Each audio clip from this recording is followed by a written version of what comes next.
स्वागत है आप सभी का लोक बंधु के YouTube चैनल पर। तो अपने राजस्थान का जो नया इकोनॉमिक सर्वे है उसको अपने पढ़ रहे थे और उसके अब तक चैप्टर 10 तक अपने पढ़ चुके हैं। ठीक है, अब 3 चैप्टर अपने बचे हैं, चैप्टर 11, चैप्टर 12 और चैप्टर 13।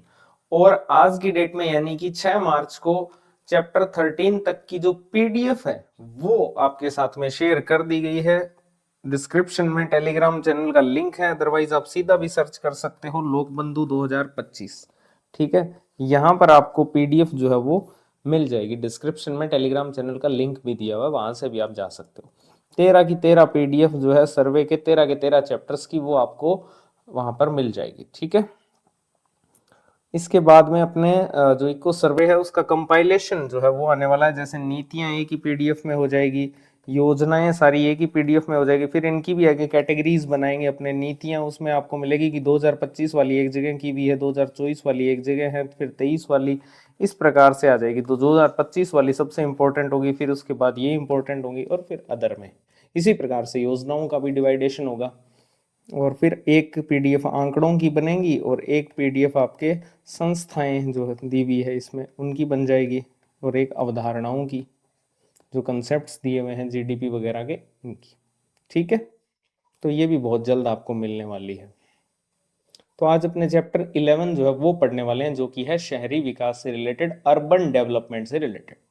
तो सबसे पहले तो इस चैप्टर के अंदर अपने क्या क्या पढ़ने वाले हैं, तो बहुत ही सिंपल है। इस चैप्टर में आपको एक तो जो भी आपका विकसित राजस्थान का 2047 जो संकल्प है उसके अंदर शहरी विकास के लिए किन किन क्षेत्रों पर काम किया जाएगा उसको सबसे पहले जानेंगे।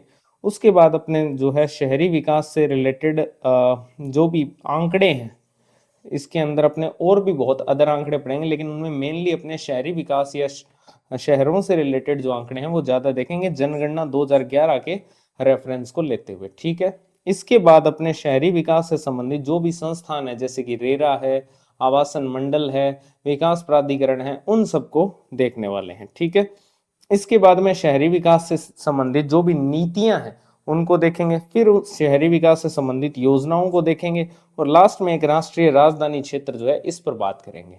तो इतने टॉपिक इस चैप्टर के अंदर अपने कवर करने वाले हैं। हालांकि जो मेन डॉक्यूमेंट है उसमें इस प्रकार से नहीं दिया हुआ है, उसमें ये नहीं है कि नीतियां एक जगह पर दी हुई है, उसमें ऐसा भी नहीं है कि संस्थान सारे एक जगह पर दिए हुए हैं। ये जो है वो मैंने ही कंपाइल किए हैं इनको। ठीक है, सबसे पहले अपने ये जानते हैं कि जो विकसित राजस्थान संकल्प है 2047 का, उसके अंदर शहरी विकास के लिए किन किन क्षेत्रों पर जो है वो काम किया जाएगा। तो इसके लिए वर्ष 2047 तक राजस्थान के अंदर जो है किफायती आवास, ठीक है ना, स्मार्ट टाउनशिप और जो आवश्यक सुविधाएं हैं उनसे युक्त एक परिवर्तित अनौपचारिक बस्तियों द्वारा जीवंत, समावेशी और सतत शहरी केंद्रों का निर्माण करना। एक तो ये इसके अंदर पॉइंट है जो कि इतना कोई खास नहीं है। ठीक है ना, ये सिर्फ एक आपके समझ पे आधारित चीज है। ठीक है, इसके अलावा राज्य जो है वो 5R दृष्टिकोण जो है उसको अपनाएगा। अब ये 5R क्या है, ये इंपॉर्टेंट है। अब इस 5R के अंदर एक तो है रिड्यूस, ठीक है, कम करना, एक है रीयूज, ये आप पर्यावरण में भी पढ़ते थे। ठीक है, एक इसमें रिसाइकिल करना, एक इसमें हो जाएगा रिकवर, और एक इसमें हो जाएगा रिमूव करना। तो ये 5R थ्योरी है, इस पर काम करेगा राज्य। ठीक है, शहरी विकास के लिए रिड्यूस, रीयूज, रिसाइकल, रिकवर और रिमूव। ठीक है, इसके माध्यम से जो है शहरी जो स्वच्छता है उस पर काम किया जाएगा। अपशिष्ट प्रबंधन से संबंधित है ये 5R। इसके अलावा कौन कौन से ऐसे क्षेत्र हैं जिन पर काम किया जाएगा, तो एक तो स्मार्ट टेक्नोलॉजी पर काम किया जाएगा, एक स्वच्छ अवसंरचना है ना, एक जल संरक्षण, एक स्वच्छ ऊर्जा, इसके अलावा हरित नीली अवसंरचना और सतत परिवहन शहरी विकास के लिए ये भी इंपॉर्टेंट है। इसके अलावा रहने योग्य शहरी स्थान यानी कि आवास, इसके अलावा सामाजिक समावेशन। तो ये सब जो है वो शहरी विकास से रिलेटेड प्रमुख क्षेत्र हैं जिन पर काम किया जाएगा राजस्थान को विकसित बनाने के लिए। ठीक है, तो ये तो पहला टॉपिक है अपना विकसित राजस्थान के अंदर क्या लिखा हुआ है। अब अपने बात करते हैं शहरी विकास से रिलेटेड जो भी जनसांख्यिकीय आंकड़े हैं, है ना, उसको अपने देखने वाले हैं। सबसे पहले अपने देखेंगे जनसंख्या से रिलेटेड आंकड़े। ठीक है, तो जनसंख्या के अंदर आप एक रिपोर्ट है जो कि है संयुक्त राष्ट्र वैश्विक सतत विकास रिपोर्ट, जो वैश्विक सतत विकास रिपोर्ट है उसके अंदर 3 प्रमुख बिंदु है। पहला कि विश्व की जो वर्तमान शहरी जनसंख्या है वो 50% से अधिक है। विश्व की वर्तमान शहरी जनसंख्या 50% से ज्यादा है, यानी विश्व के अंदर रहने वाले जो लोग हैं उनमें 50% से भी ज्यादा लोग शहरों में रहते हैं। ठीक है, तो विश्व की जो वर्तमान शहरी जनसंख्या है वो 50% से अधिक है। क्या ये याद करने वाली चीज है? बिल्कुल भी नहीं, लेकिन रेफरेंस के लिए ध्यान रखना है। क्या पता स्टेटमेंट बेस्ड क्वेश्चन आ जाए तो उसमें आपसे हो सकता है ऐसा स्टेटमेंट दे दिया जाए कि विश्व की जो वर्तमान शहरी जनसंख्या है वो 50% से अधिक है। ठीक है, इसके अलावा अगर बात करें कि विश्व की वर्ष 2050 तक अनुमानित शहरी जनसंख्या कितनी हो सकती है, ठीक है, ये 2023 की रिपोर्ट है और 2023 के अंदर जो वर्तमान शहरी जनसंख्या थी विश्व की वो 50% से अधिक है। ठीक है, और इस पर निरंतर वृद्धि ही हो रही है, लोग गांवों की तरफ थोड़ी जाएंगे, शहरों की तरफ ही आएंगे। ठीक है, तो 2050 तक जो अनुमानित शहरी जनसंख्या है वो बढ़ने का ही अनुमान है, लगातार वृद्धि हो रही है शहरी जनसंख्या में। तो 2050 तक कितना अनुमानित शहरी जनसंख्या है? वो है 66.66%। 2050 तक इस शहरी जनसंख्या के बढ़ने की उम्मीद कितनी है? 66.66%, 66.66% तक बढ़ने की उम्मीद है। ठीक है, और जो विश्व की जीडीपी है उसके अंदर शहरों और ग्राम का अगर योगदान देखें कि ग्राम कितना योगदान देता है और शहर कितना देता है, तो ध्यान रखना लगभग 80% जो जीडीपी है उसमें लगभग 80% योगदान शहर का रहता है और बाकी जो है वो गांव का रहता है।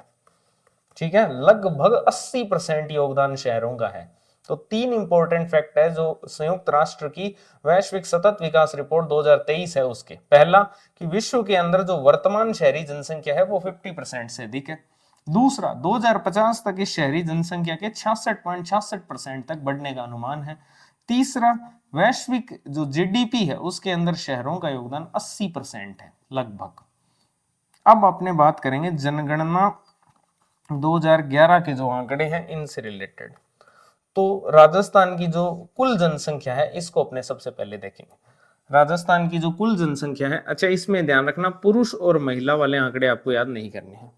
देखो राजस्थान की जो कुल जनसंख्या है वो कितनी है? अगर अपने वर्ष 2011 की बात करें, जनगणना 2011 के अनुसार राजस्थान की कुल जनसंख्या आप सब जानते हैं 6.85 करोड़ है। ठीक है, इसके अलावा जो इंट्रोडक्टरी चैप्टर था उसके अंदर मैंने आपको पढ़ाया था कि 1 अक्टूबर 2025 तक राजस्थान की जनसंख्या कितनी हो गई है। जल्दी से कमेंट सेक्शन में बता देना मुझे, ठीक है, पता चल जाएगी आपकी कितनी तैयारी है। ठीक है, पहले सबसे शुरुआती जो इंट्रोडक्टरी चैप्टर था उसमें मैंने ये फैक्ट पढ़ाया था कि अभी सर्वे के अंदर एक नया फैक्ट आया कि 1 अक्टूबर 2025 तक राजस्थान की अनुमानित जनसंख्या कितनी है।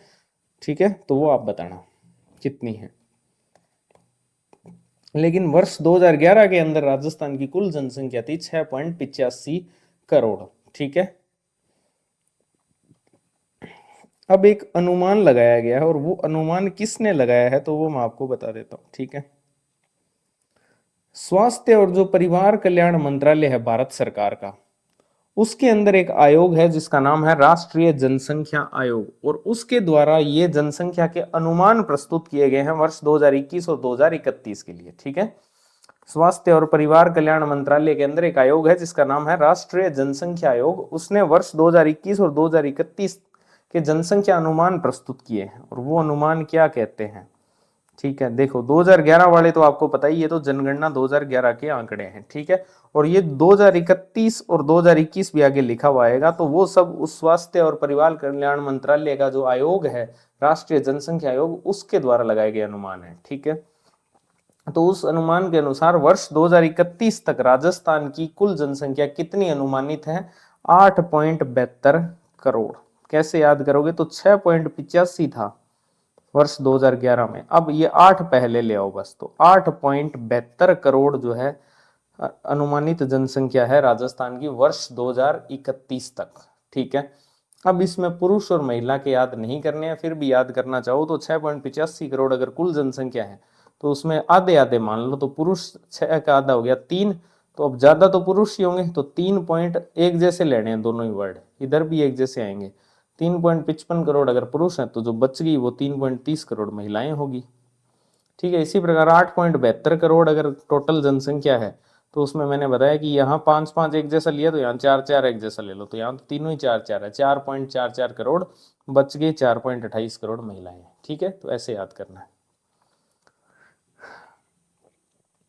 इसके बाद अपने बात करेंगे राजस्थान की शहरी जनसंख्या की। कुल जनसंख्या अपने बात कर चुके हैं 6.85 करोड़ 2011 के अंदर, और 2031 के अंदर 8.72 करोड़ कुल जनसंख्या। ठीक है, अब इस कुल जनसंख्या में दो प्रकार की जनसंख्या होगी, एक शहरी होगी और एक ग्रामीण होगी, लेकिन टॉपिक अपना शहरी विकास का है तो शहरी जनसंख्या अपने को देखनी है।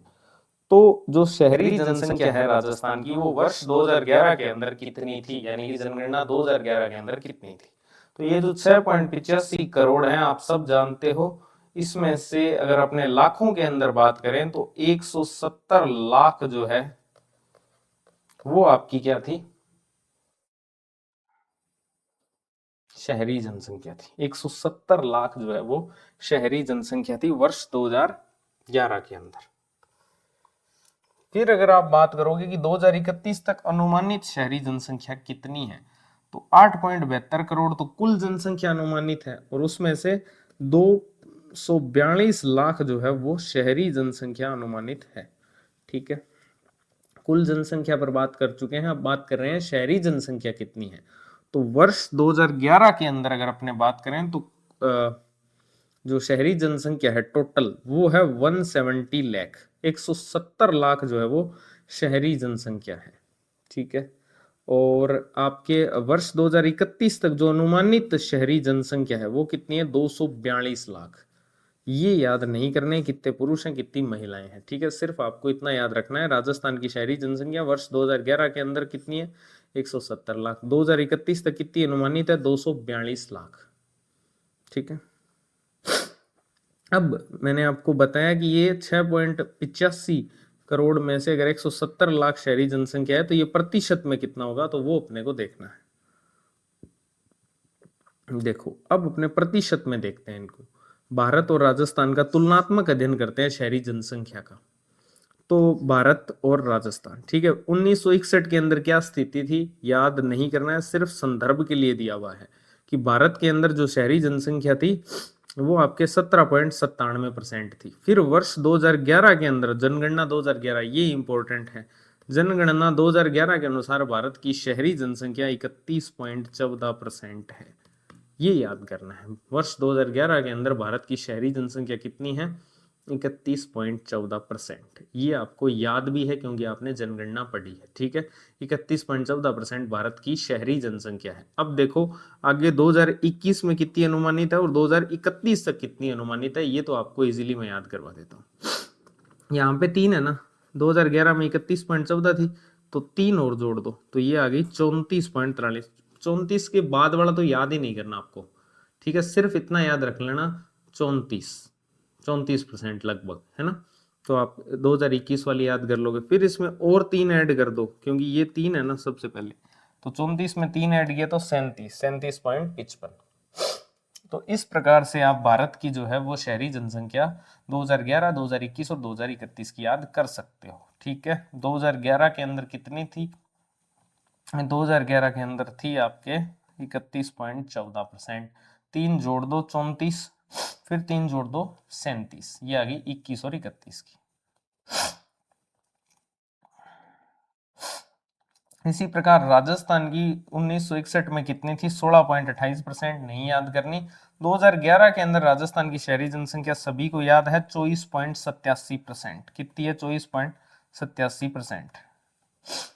और ये जो 24.87% है 2021 तक इसके कितने अनुमान है बढ़ने का, तो +2, तो +2 करना तो 26 आ गया, फिर 26 में +1 करना, तो ऐसे घटते क्रम में करना है। भारत वाली के अंदर तो +3 करना है, इसमें राजस्थान में +2 करना है, फिर +1 करना है, तो 24, 26 और 27 इस प्रकार से आप याद कर सकते हो। ठीक है, ये मैंने बता ही दिया अनुमान किसके हैं। फिर इसमें एक आता है बच्चों की जनसंख्या, 0 से 6 जो आयु वर्ग है उसके अंदर जनसंख्या की क्या स्थिति है। तो अगर अपने कुल जनसंख्या की बात करें, जो बाल जनसंख्या है, ठीक है, जो टोटल जनसंख्या है वो तो मैंने आपको बता दिया 6.85 करोड़ है 2011 के अंदर। इसमें से 0 से 6 आयु वर्ग की जनसंख्या कितनी है वो अपने को देखनी है। ठीक है, तो बाल जनसंख्या 0 से 6 आयु वर्ग की अगर अपने बात करें तो 2011 और 2001 के अंदर दोनों में स्थिर रही है, और स्थिर कितनी रही है? 106 लाख, 106 लाख, ठीक है, 106 लाख जो है वो रही है। कोई ज्यादा परिवर्तन 2011 में देखने को नहीं मिला है 2001 की तुलना में। हाँ, 2001 की जनसंख्या जो बाल जनसंख्या है वो 2001 में थोड़ी सी क्या थी, 106 लाख से कम थी, और ये 106 लाख ही है 2011 के अंदर, ठीक है। तो कोई ज्यादा बड़ा परिवर्तन नहीं हुआ है। अब इसमें लड़के कितने हैं, लड़कियां कितनी है, ये सब याद नहीं करना होता है बेसिकली। वैसे सीधा याद रखना चाहो तो रख सकते हो, दोनों के अंदर 52% है और 47% है लड़कियां। 52% लड़के हैं, 47% लड़कियां, ठीक है। ये तो वे जनसंख्या के आंकड़े। अब अपने बात करने हैं लिंगानुपात के जो आंकड़े हैं उनको लेकर। प्रति हजार जो पुरुष हैं उन पर महिलाओं की संख्या कितनी है?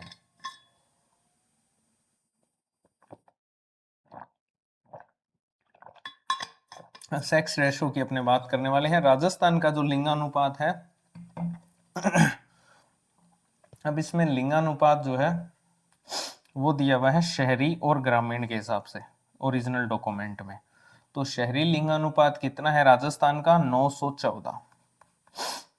शहरी लिंगानुपात कितना है राजस्थान का? 914। और ग्रामीण लिंगानुपात कितना है? तो 933। 914 है और 933 है, ये ध्यान रखना। शहरी लिंगानुपात 914 है, ग्रामीण लिंगानुपात ज्यादा है उससे 933 है, ठीक है। अब एक कंपैरिजन भी दे रखा है कि वर्ष 2001 के अंदर जो शहरी लिंगानुपात था वो 890 था और ग्रामीण लिंगानुपात 930 था। तो ये कितने अंकों का डिफरेंस हुआ है, ध्यान रखना, कितने अंकों की वृद्धि हुई है 2001 की तुलना में, तो ये आपको याद करना है। यहां पर 24 अंकों की वृद्धि हुई है और यहां पर 3 अंकों की ही वृद्धि देखने को मिली है। इसका मतलब बहुत सिंपल है कि जो शहरी लिंगानुपात है उसमें जो 2001 की तुलना में परिवर्तन हुआ है वो आपके ग्रामीण लिंगानुपात के 2001 की तुलना में परिवर्तन से ज्यादा है, ठीक है। शहरी लिंगानुपात में तो 24 अंकों की वृद्धि देखने को मिली है और ग्रामीण लिंगानुपात में तो सिर्फ 3 अंकों की ही वृद्धि देखने को मिली है, ठीक है। तो ये सिर्फ आपको रेफरेंस के लिए याद करने हैं। 2001 वाले तो याद करने वाले तो 2011 वाले हैं कि शहरी लिंगानुपात 914 है, ग्रामीण लिंगानुपात 933 है। लेकिन जो शहरी लिंगानुपात है वो 2001 के अंदर 890 था, यानी कि 24 अंकों की वृद्धि हुई है 2001 की तुलना में।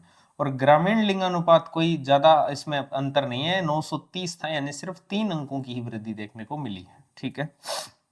अब इसमें आते हैं कि सर्वाधिक जो है कहाँ का है, न्यूनतम कहाँ का है? क्या? शहरी लिंगानुपात। लिंगानुपात नहीं देख रहे ना, ग्रामीण लिंगानुपात देख रहे, शहरी लिंगानुपात देखने वाले हैं कि शहरी लिंगानुपात किन जिलों में सर्वाधिक है और किन जिलों के अंदर न्यूनतम है। देखो, शहरी लिंगानुपात सर्वाधिक तो है टोंक का, कितना है? 985, यानी किसी भी जिले का शहरी लिंगानुपात 1000 से अधिक नहीं है। पहला निष्कर्ष तो यही निकलता है यहां से, किसी भी जिले का शहरी लिंगानुपात 1000 से अधिक नहीं है। हालांकि जब आप ज्योग्राफी पढ़ते हो तो वहां पढ़ते हो कि ग्रामीण लिंगानुपात में पाली जो है उसका 1000 से अधिक है ग्रामीण लिंगानुपात, वो एक ही जिला है, ठीक है। तो वो यहाँ नहीं पढ़ना है क्योंकि चैप्टर ही शहरी विकास का है। तो जो शहरी लिंगानुपात है उसके अंदर अगर अपने बात करें तो सर्वाधिक शहरी लिंगानुपात है टोंक जिले का, कितना है? 985, ठीक है। इसके बाद आप दक्षिण में आ जाओ सीधा, पहले आप बिल्कुल मध्य में है राजस्थान के टोंक, उसके बाद आप चलो दक्षिण के अंदर। तो दक्षिण में शहरी लिंगानुपात जो है उसमें बांसवाड़ा आ जाएगा एक तो सबसे पहले, फिर आ जाएगा प्रतापगढ़, फिर आ जाएगा डूंगरपुर, फिर आ जाएगा राजसमंद। तो ऐसे याद रख लेना, सर्वाधिक वालों के अंदर पहला जिला तो टोंक है, जो एक याद कर लेना बस, टोंक है 985। उसके बाद दक्षिणी राजस्थान के जिले हैं जिसमें बांसवाड़ा आएगा, फिर प्रतापगढ़ आएगा, फिर डूंगरपुर आएगा और फिर राजसमंद आएगा। ये हो गए सर्वाधिक वाले। अब बात करते हैं न्यूनतम की। तो न्यूनतम जो शहरी लिंगानुपात है उसके अंदर जो जिले हैं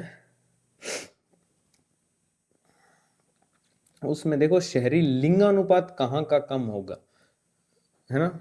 एक सेकेंड,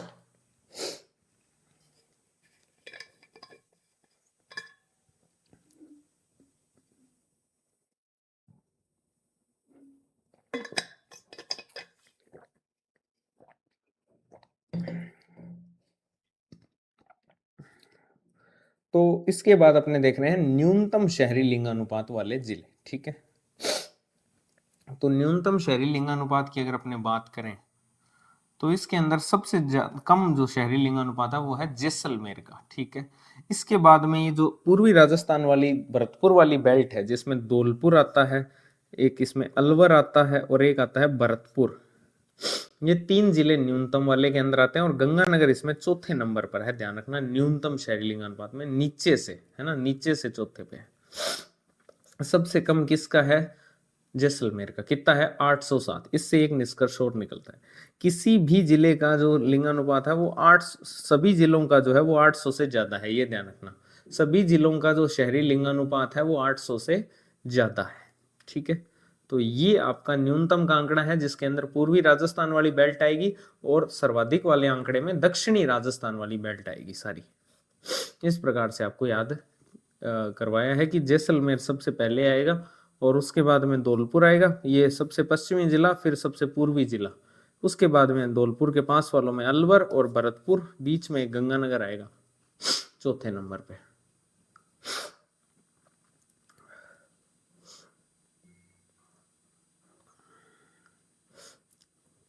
इसके बाद अपने बात करने वाले हैं बाल लिंगानुपात की।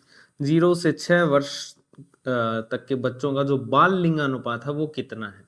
तो शहरी जो बाल लिंगानुपात है वो है 874। देखो, शहरी जो लिंगानुपात था वो कितना था? 914 और ग्रामीण कितना था? 933। लेकिन इसमें से भी 0 से 6 वर्ष की अगर अपने बात करेंगे तो उसमें 874 आता है। 874 है 2011 का शहरी बाल लिंगानुपात। और ग्रामीण बाल लिंगानुपात कितना है? 892। ये कितना है? 892। कितना डिफरेंस है? तो ये डिफरेंस है 18 पॉइंट्स का इनमें, ग्रामीण और शहरी में। तो ये आपको इतना कोई खास नहीं है, सिर्फ इतना याद करना है 874 जो है वो शहरी बाल लिंगानुपात है और ग्रामीण वाला 892 है। ठीक है, ये 9 वाली जो शहरी और ग्रामीण का सीधा जो है लिंगानुपात वो 9 वाली लाइन में आएगा और जो बाल लिंगानुपात है वो 8 वाली लाइन में आएगा, क्योंकि आपको पता है राजस्थान का बाल लिंगानुपात 888 है। ठीक है, तो इसी प्रकार से शहरी बाल लिंगानुपात कितना है? 874 और ग्रामीण है 892। अब इसमें एक चीज याद कर लेना कि 2001 के अंदर जो शहरी बाल लिंगानुपात था वो 887 था, यानी कि इस बार 3 अंकों की गिरावट देखने को मिली है। 3 अंकों की जो है वो गिरावट देखने को मिली है। 2011 के अंदर वृद्धि नहीं हुई है बाल लिंगानुपात में। इसी प्रकार से 2001 के अंदर ग्रामीण बाल लिंगानुपात 914 था। ठीक है, जबकि इस बार 2011 के अंदर ये 892 ही है, यानी कि यहां पर भी 22 अंकों की कटौती देखने को मिली है। तो ज्यादा जो है वो ग्रामीण बाल लिंगानुपात में जो है वो 2001 की तुलना में कमी देखने को मिली है शहरी की तुलना में। शहरी में 3 अंकों की है और यहाँ पर 22 अंकों की है। 3 अंकों की नहीं है, सॉरी, इसमें 6 और 7 13 अंकों की है। 13 अंकों की है, सॉरी। तो इस प्रकार से आप बाल लिंगानुपात ध्यान रख सकते हो। ग्रामीण कितना, शहरी कितना, और सिर्फ इतना याद रख लेना 2001 की तुलना में दोनों ही कम है। फिर अपने देखते हैं कि शहरी बाल लिंगानुपात जो है उसके अंदर सर्वाधिक किसका है और न्यूनतम किसका है। तो सिंपल है, सबसे ज्यादा है नागौर का। शहरी बाल लिंगानुपात सर्वाधिक कहाँ का है? नागौर का है। अगर आपसे पूछे कि सर्वाधिक शहरी लिंगानुपात किसका है तो वो टोंक का है, लेकिन सर्वाधिक शहरी बाल लिंगानुपात किसका है तो वो नागौर का है, 907। किसी का भी 1000 से ज्यादा नहीं है। तो नागौर का पहले नंबर पर है, फिर नागौर के पास में बीकानेर और उसके बाद में भीलवाड़ा और बारां। इस प्रकार से ये है सर्वाधिक शहरी लिंगानुपात वाले जिले। पहले नंबर पे नागौर, फिर बीकानेर, फिर भीलवाड़ा और फिर बारां। ठीक है, फिर न्यूनतम शहरी बाल लिंगानुपात वाले जिले कौन से हैं? तो वही सेम बेल्ट है जो धौलपुर वाली बेल्ट थी, तो इस बार ऊपर धौलपुर आ जाएगा। उसमें जैसलमेर था सामान्य जो शहरी लिंगानुपात था उसमें। अब आ जाएगा बाल वाले के अंदर धौलपुर, 814 ही है। उसके बाद गंगानगर भी था उस लिस्ट में, गंगानगर, फिर दौसा एक नया जिला है इसमें, और एक अलवर आ जाएगा। भरतपुर इसमें शामिल नहीं है न्यूनतम के अंदर, शहरी बाल लिंगानुपात वाली में।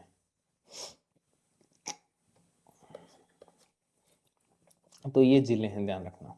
इसमें आप ज्यादा से ज्यादा ये याद कर लेना कि सर्वाधिक किसका है, नागौर का, और न्यूनतम किसका है, धौलपुर का। इतने से काम हो जाएगा। साक्षरता दर, अगला जो डाटा है वो है साक्षरता दर का। तो साक्षरता दर के अंदर आप सब जानते हैं राजस्थान की जो साक्षरता दर है वो वर्ष 2011 के अंदर 66.11 66.11% थी, वर्ष 2011 के अंदर। ठीक है, ये तो आप जानते हो 11 को 6 से गुणा ही करना है। ठीक है, तो 66.11% 2011 में थी, और 61%, 60.40% 2001 के अंदर थी। ठीक है, 2001 के अंदर थी, तो वृद्धि हुई है इसके अंदर। इसमें अगर अपने बात करेंगे जो 66.1% तो है साक्षरता दर राजस्थान की। अगर शहरी साक्षरता दर की बात करें राजस्थान की तो वो ज्यादा है, वो कितनी है, 79.70%, लगभग 80% जो है वो राजस्थान की शहरी साक्षरता दर है। ठीक है, 79.7%, शहरों में पढ़े हुए लिखे लोग 80% लगभग हैं। ठीक है, 79.7%। ग्रामीण साक्षरता दर 80 का सीधा आधा ले लो, मतलब आधा क्या, 60% ले लो।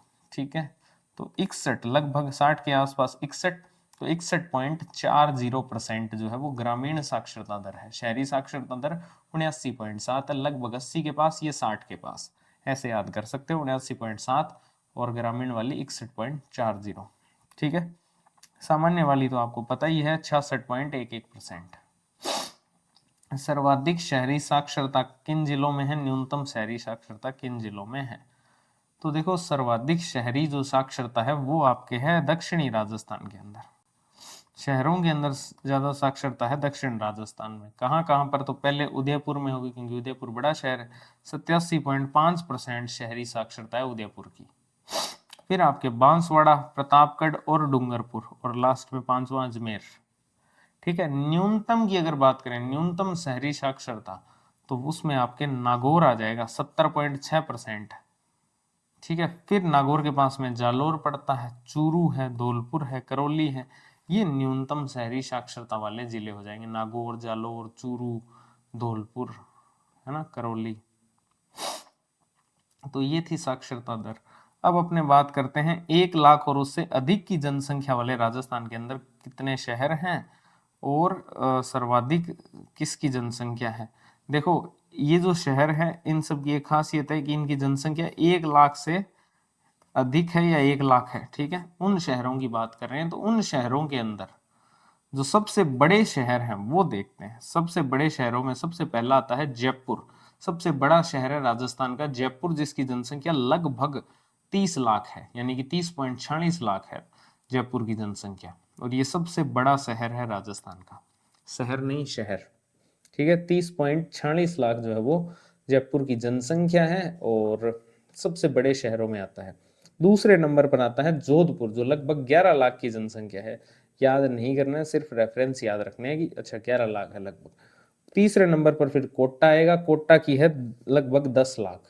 फिर बीकानेर आएगा जिसकी है लगभग 6 लाख। तो ये 4 टॉप शहर आपको याद रखने हैं 1 लाख और उससे अधिक की जनसंख्या वाले शहरों के अंदर। अगर अपने बात करेंगे सबसे बड़े शहर कौन से हैं, तो उसमें जयपुर पहले नंबर पर है, 30 लाख की जनसंख्या है। जोधपुर दूसरे नंबर पर लगभग 11 लाख जनसंख्या। तीसरे नंबर पर कोटा 10 लाख की जनसंख्या। चौथे पर बीकानेर है 6 लाख की जनसंख्या। अब इन 1 लाख की जो जनसंख्या है उसमें सबसे छोटा कौन सा है, सबसे छोटी आबादी वाला शहर। पूरे राजस्थान के अंदर नहीं बात कर रहे हैं शहरों की, उन शहरों की बात कर रहे हैं जिनकी जनसंख्या 1 लाख या उससे अधिक है। उनके अंदर सबसे छोटी आबादी वाला शहर कौन सा है, तो वो बांसवाड़ा है। 1.01 लाख है, 1.01 लाख जनसंख्या है। ठीक है, तो सबसे छोटी आबादी वाला शहर है आपके बांसवाड़ा। ठीक है, जिसकी जनसंख्या 1.01 लाख है। अब इसके बाद अपने बात करने वाले हैं जो शहरीकरण में स्थानिक परिवर्तन होता है, जिसमें शहरीकृत जिले जिनको अपने बोलते हैं, तो सर्वाधिक शहरीकृत जिले प्रतिशत वाइज कौन से हैं, ठीक है, और न्यूनतम शहरीकृत जिले कौन से हैं प्रतिशत वाइज। तो सर्वाधिक जो शहरीकृत जिले हैं उसमें सबसे पहले आता है कोटा, दूसरे नंबर पर जयपुर आएगा, ठीक है। पहले नंबर पर कोटा आएगा, 60% शहरीकृत है, और दूसरे नंबर पर जयपुर आएगा। फिर तीसरे नंबर पर अजमेर, चौथे नंबर पर जोधपुर। ये चार आपको याद करने हैं बस। सबसे ऊपर कोटा आएगा शहरीकृत जिलों के अंदर, सर्वाधिक शहरी जनसंख्या नहीं पूछी जा रही, सर्वाधिक शहरीकृत जिले कौन से हैं प्रतिशत के अंदर, तो कोटा के अंदर 60% है, ठीक है। फिर जयपुर, फिर आपके अजमेर, और फिर आपके जोधपुर, बड़े वाले शहर इसमें आ जाएंगे सर्वाधिक शहरीकृत जिलों में। कोटा पहले नंबर पर आएगा, बस ये ध्यान रखना, दूसरे पर जयपुर, फिर अजमेर, फिर जोधपुर।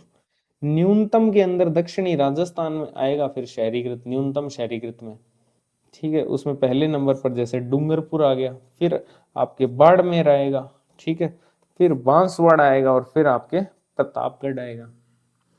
दक्षिणी राजस्थान है मेनली, और पश्चिमी राजस्थान है न्यूनतम शहरीकृत में, क्योंकि वहीं गांव ज्यादा है, ठीक है। तो न्यूनतम शहरीकृत जिलों में डूंगरपुर आएगा पहले नंबर पर, फिर बाड़मेर आएगा, फिर बांसवाड़ा, फिर प्रतापगढ़। इस प्रकार से ये प्रतिशत नहीं याद कर, ठीक है, प्रतिशत आपको नहीं याद करने हैं। सर्वाधिक शहरीकृत के अंदर कोटा, जयपुर, अजमेर, जोधपुर, न्यूनतम में डूंगरपुर, बाड़मेर, बांसवाड़ा और प्रतापगढ़। ग्रामीण से शहरी पलायन की अगर अपने बात करें कि ग्रामीण क्षेत्रों से शहरी क्षेत्र की ओर जो पलायन होता है वो क्यों होता है, पहली बात तो पुरुष तो रोजगार की तलाश में पलायन करते हैं, और महिलाओं का तो विवाह कर दिया जाता है, जिससे उनका पलायन होता है ग्रामीण क्षेत्रों से शहरी क्षेत्रों की ओर। अगर अपने आंकड़ों की बात करें तो जनगणना 2011 के अनुसार भारत के अंदर जो है पलायन की अगर अपने बात करें तो पुरुष रोजगार के लिए 45%, भारत के अंदर लगभग 45% पुरुष रोजगार के लिए, और राजस्थान के अंदर 49% पुरुष रोजगार के लिए जो है वो पलायन किए है, ठीक है, ग्रामीण क्षेत्रों से शहरी क्षेत्रों की ओर। महिलाओं के विवाह का अगर आंकड़ा देखें तो 51% तो है भारत के अंदर, और 59% है राजस्थान के अंदर। तो ये एक चीज ध्यान रखना है, राजस्थान वाले आंकड़ों में लास्ट में 9 आएगा दोनों में, 49%, 59%। पुरुषों के अंदर 49% है, विवाह क्योंकि बड़ी चीज है तो 59% हो जाएगा। और अगर अपने बात करें कि भारत के अंदर क्या है, तो भारत का कम है राजस्थान से 45% और 49%।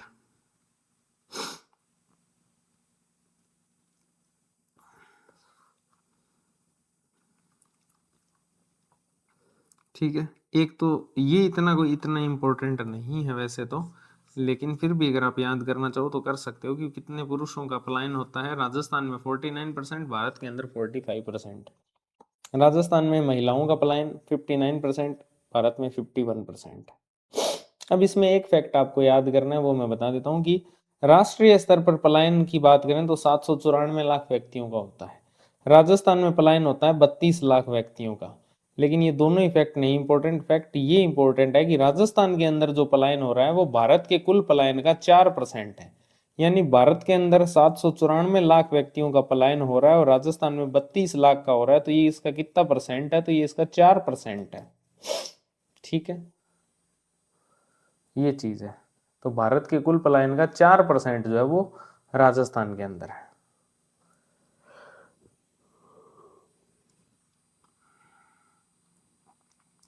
राजस्थान के अंदर शहरी आवासों की अगर स्थिति की बात करें तो जनगणना 2011 के अनुसार जो है वो 3 शहरी आवास की स्थिति जो है, इसके लिए 3 श्रेणियां बनाई थी जनगणना 2011 के अंदर। एक थी कि अच्छी स्थिति है, एक थी कि रहने योग्य है, और एक थी कि बिल्कुल नहीं है, जीर्ण शीर्ण है, ठीक है। तो इसमें अगर आपको याद करना है, वैसे तो याद करने वाले डाटा है नहीं है, अगर आप बात करो कि अच्छी स्थिति वाले शहरी आवास तो भारत के अंदर कितने हैं और राजस्थान में कितने हैं, तो भारत के अंदर 68.4 है और राजस्थान में 68.9% है, ठीक है। रहने योग्य कितने हैं, 29% है और राजस्थान के अंदर 29.3% है, ठीक है, बस ये ध्यान रखना, अच्छी और रहने योग्य स्थिति में राजस्थान आगे है भारत से, थोड़ा सा ही, ज्यादा नहीं फर्क है। ठीक है, भारत 68.4% भारत में अच्छे शहरी आवास हैं जिनकी अच्छी स्थिति है, और राजस्थान में 68.9% है। रहने योग्य है 29% भारत में, और राजस्थान में 29.3% है।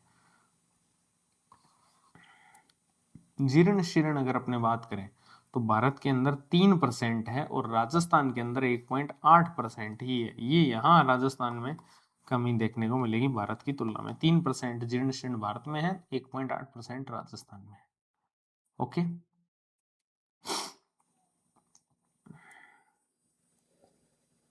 फिर अगर अपने बात करें कि राजस्थान के अंदर जो झुग्गी झोंपड़ी है या जो कच्ची बस्ती के निवासी है उनकी क्या स्थिति है, उसको लेकर अपने बात करते हैं, झुग्गी झोंपड़ियों की स्थिति को। तो सबसे पहले तो झुग्गी झोंपड़ी या बस्ती जो है वो है क्या एक्चुअल में। तो ये जो एक जनसंख्या संगठन था, इसने जो बस्तियां हैं उनको वर्गीकृत किया था कि बस्तियां क्या होती हैं। तो बस्तियों की इनको डेफिनेशन दी थी। पहला तो ये था कि राज्य या फिर स्थानीय स्वशासन या फिर केंद्र के द्वारा प्रशासित किसी अधिनियम के तहत बस्तियों के रूप में घोषित क्षेत्र, यानी कि केंद्र सरकार का कोई कानून, राज्य सरकार का कोई कानून या लोकल बॉडी का कोई कानून हो जिसके तहत उस क्षेत्र को जो है वो बस्ती के रूप में घोषित किया गया हो। ठीक है, इसी प्रकार से दूसरा इसमें एक और डेफिनेशन बताई गई थी कि सभी ऐसे जो घने क्षेत्र हैं, डेंस जो एरिया हैं जिनकी डेंसिटी ज्यादा है, उनके अंदर न्यूनतम 300 की तो जनसंख्या होनी चाहिए, 300 की जनसंख्या हो, और जिसमें 60 से 70 परिवार रहते हो, और जिसमें जो आधारभूत नागरिक सुविधाएं हैं, बिजली पानी मकान, इन सब का जो है वो अभाव हो, तो इनको फिर अपने बस्तियों की कैटेगरी में काउंट करेंगे। ऐसे डेंस एरियाज जिनकी न्यूनतम जनसंख्या कितनी होनी चाहिए, 300, न्यूनतम जनसंख्या कितनी हो, 300, जिनके अंदर 60 से 70 जो है वो परिवार रहते हो, और जिनमें आधारभूत नागरिक सुविधाएं जो हैं उनका अभाव हो, उनको अपने बोलते हैं बस्तियां।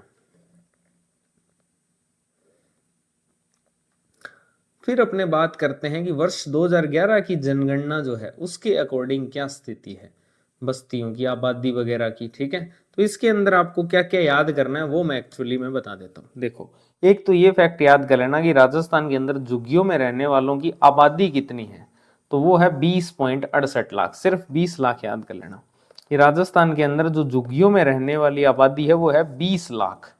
ठीक है, एक फैक्ट तो ये याद किया। फिर कुल जो शहरी आबादी है, जो कि मैंने आपको बताया था 2011 के अंदर 170 लाख थी, इस 170 लाख का ये कितना परसेंट है,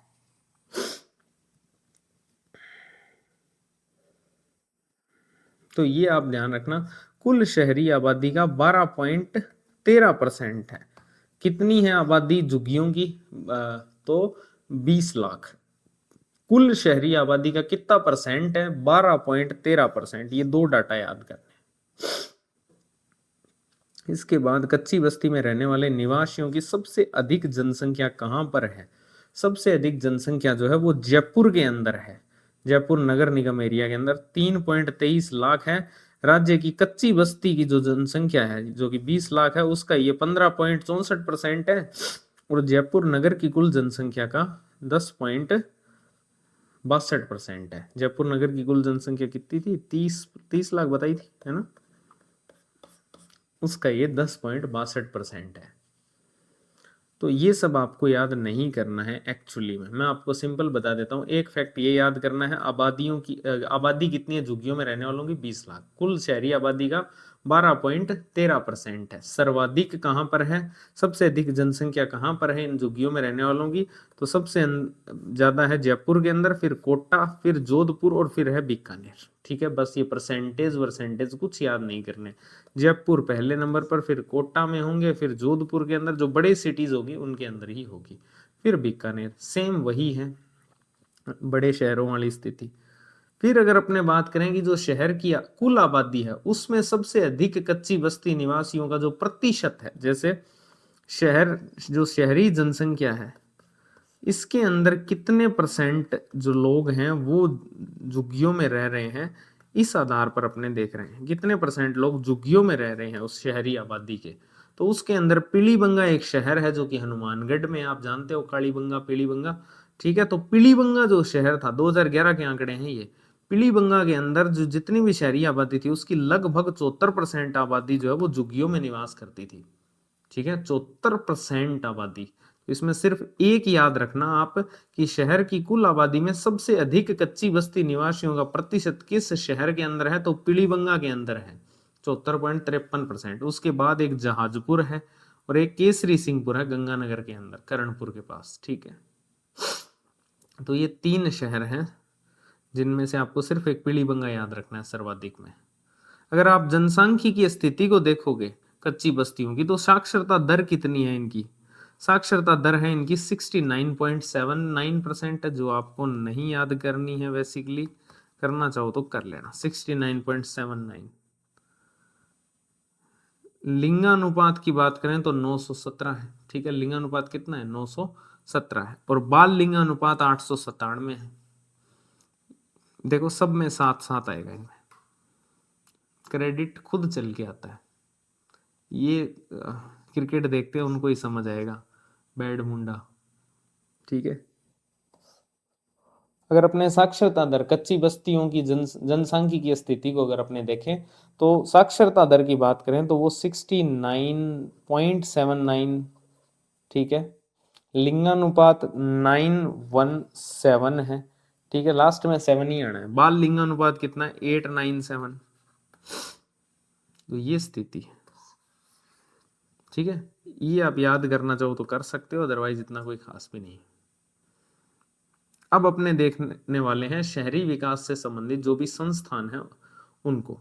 ठीक है, सबसे पहले राज्य के अंदर जो 7 विकास प्राधिकरण है, ठीक है ना, राज्य में वर्तमान में कितने विकास प्राधिकरण है, 7, वो दिए हुए हैं सर्वे के अंदर। पॉलिटी का चैप्टर है, यहाँ पर डिटेल में नहीं पढ़ना है, सिर्फ सर्वे में इतना दिया हुआ है कि राजस्थान के अंदर 7 विकास प्राधिकरण है। कहाँ कहाँ पर है वो आप याद कर लेना। बड़ी सिटीज में है, जयपुर के अंदर है, जोधपुर के अंदर है, कोटा के अंदर है, उदयपुर में है, अजमेर में है।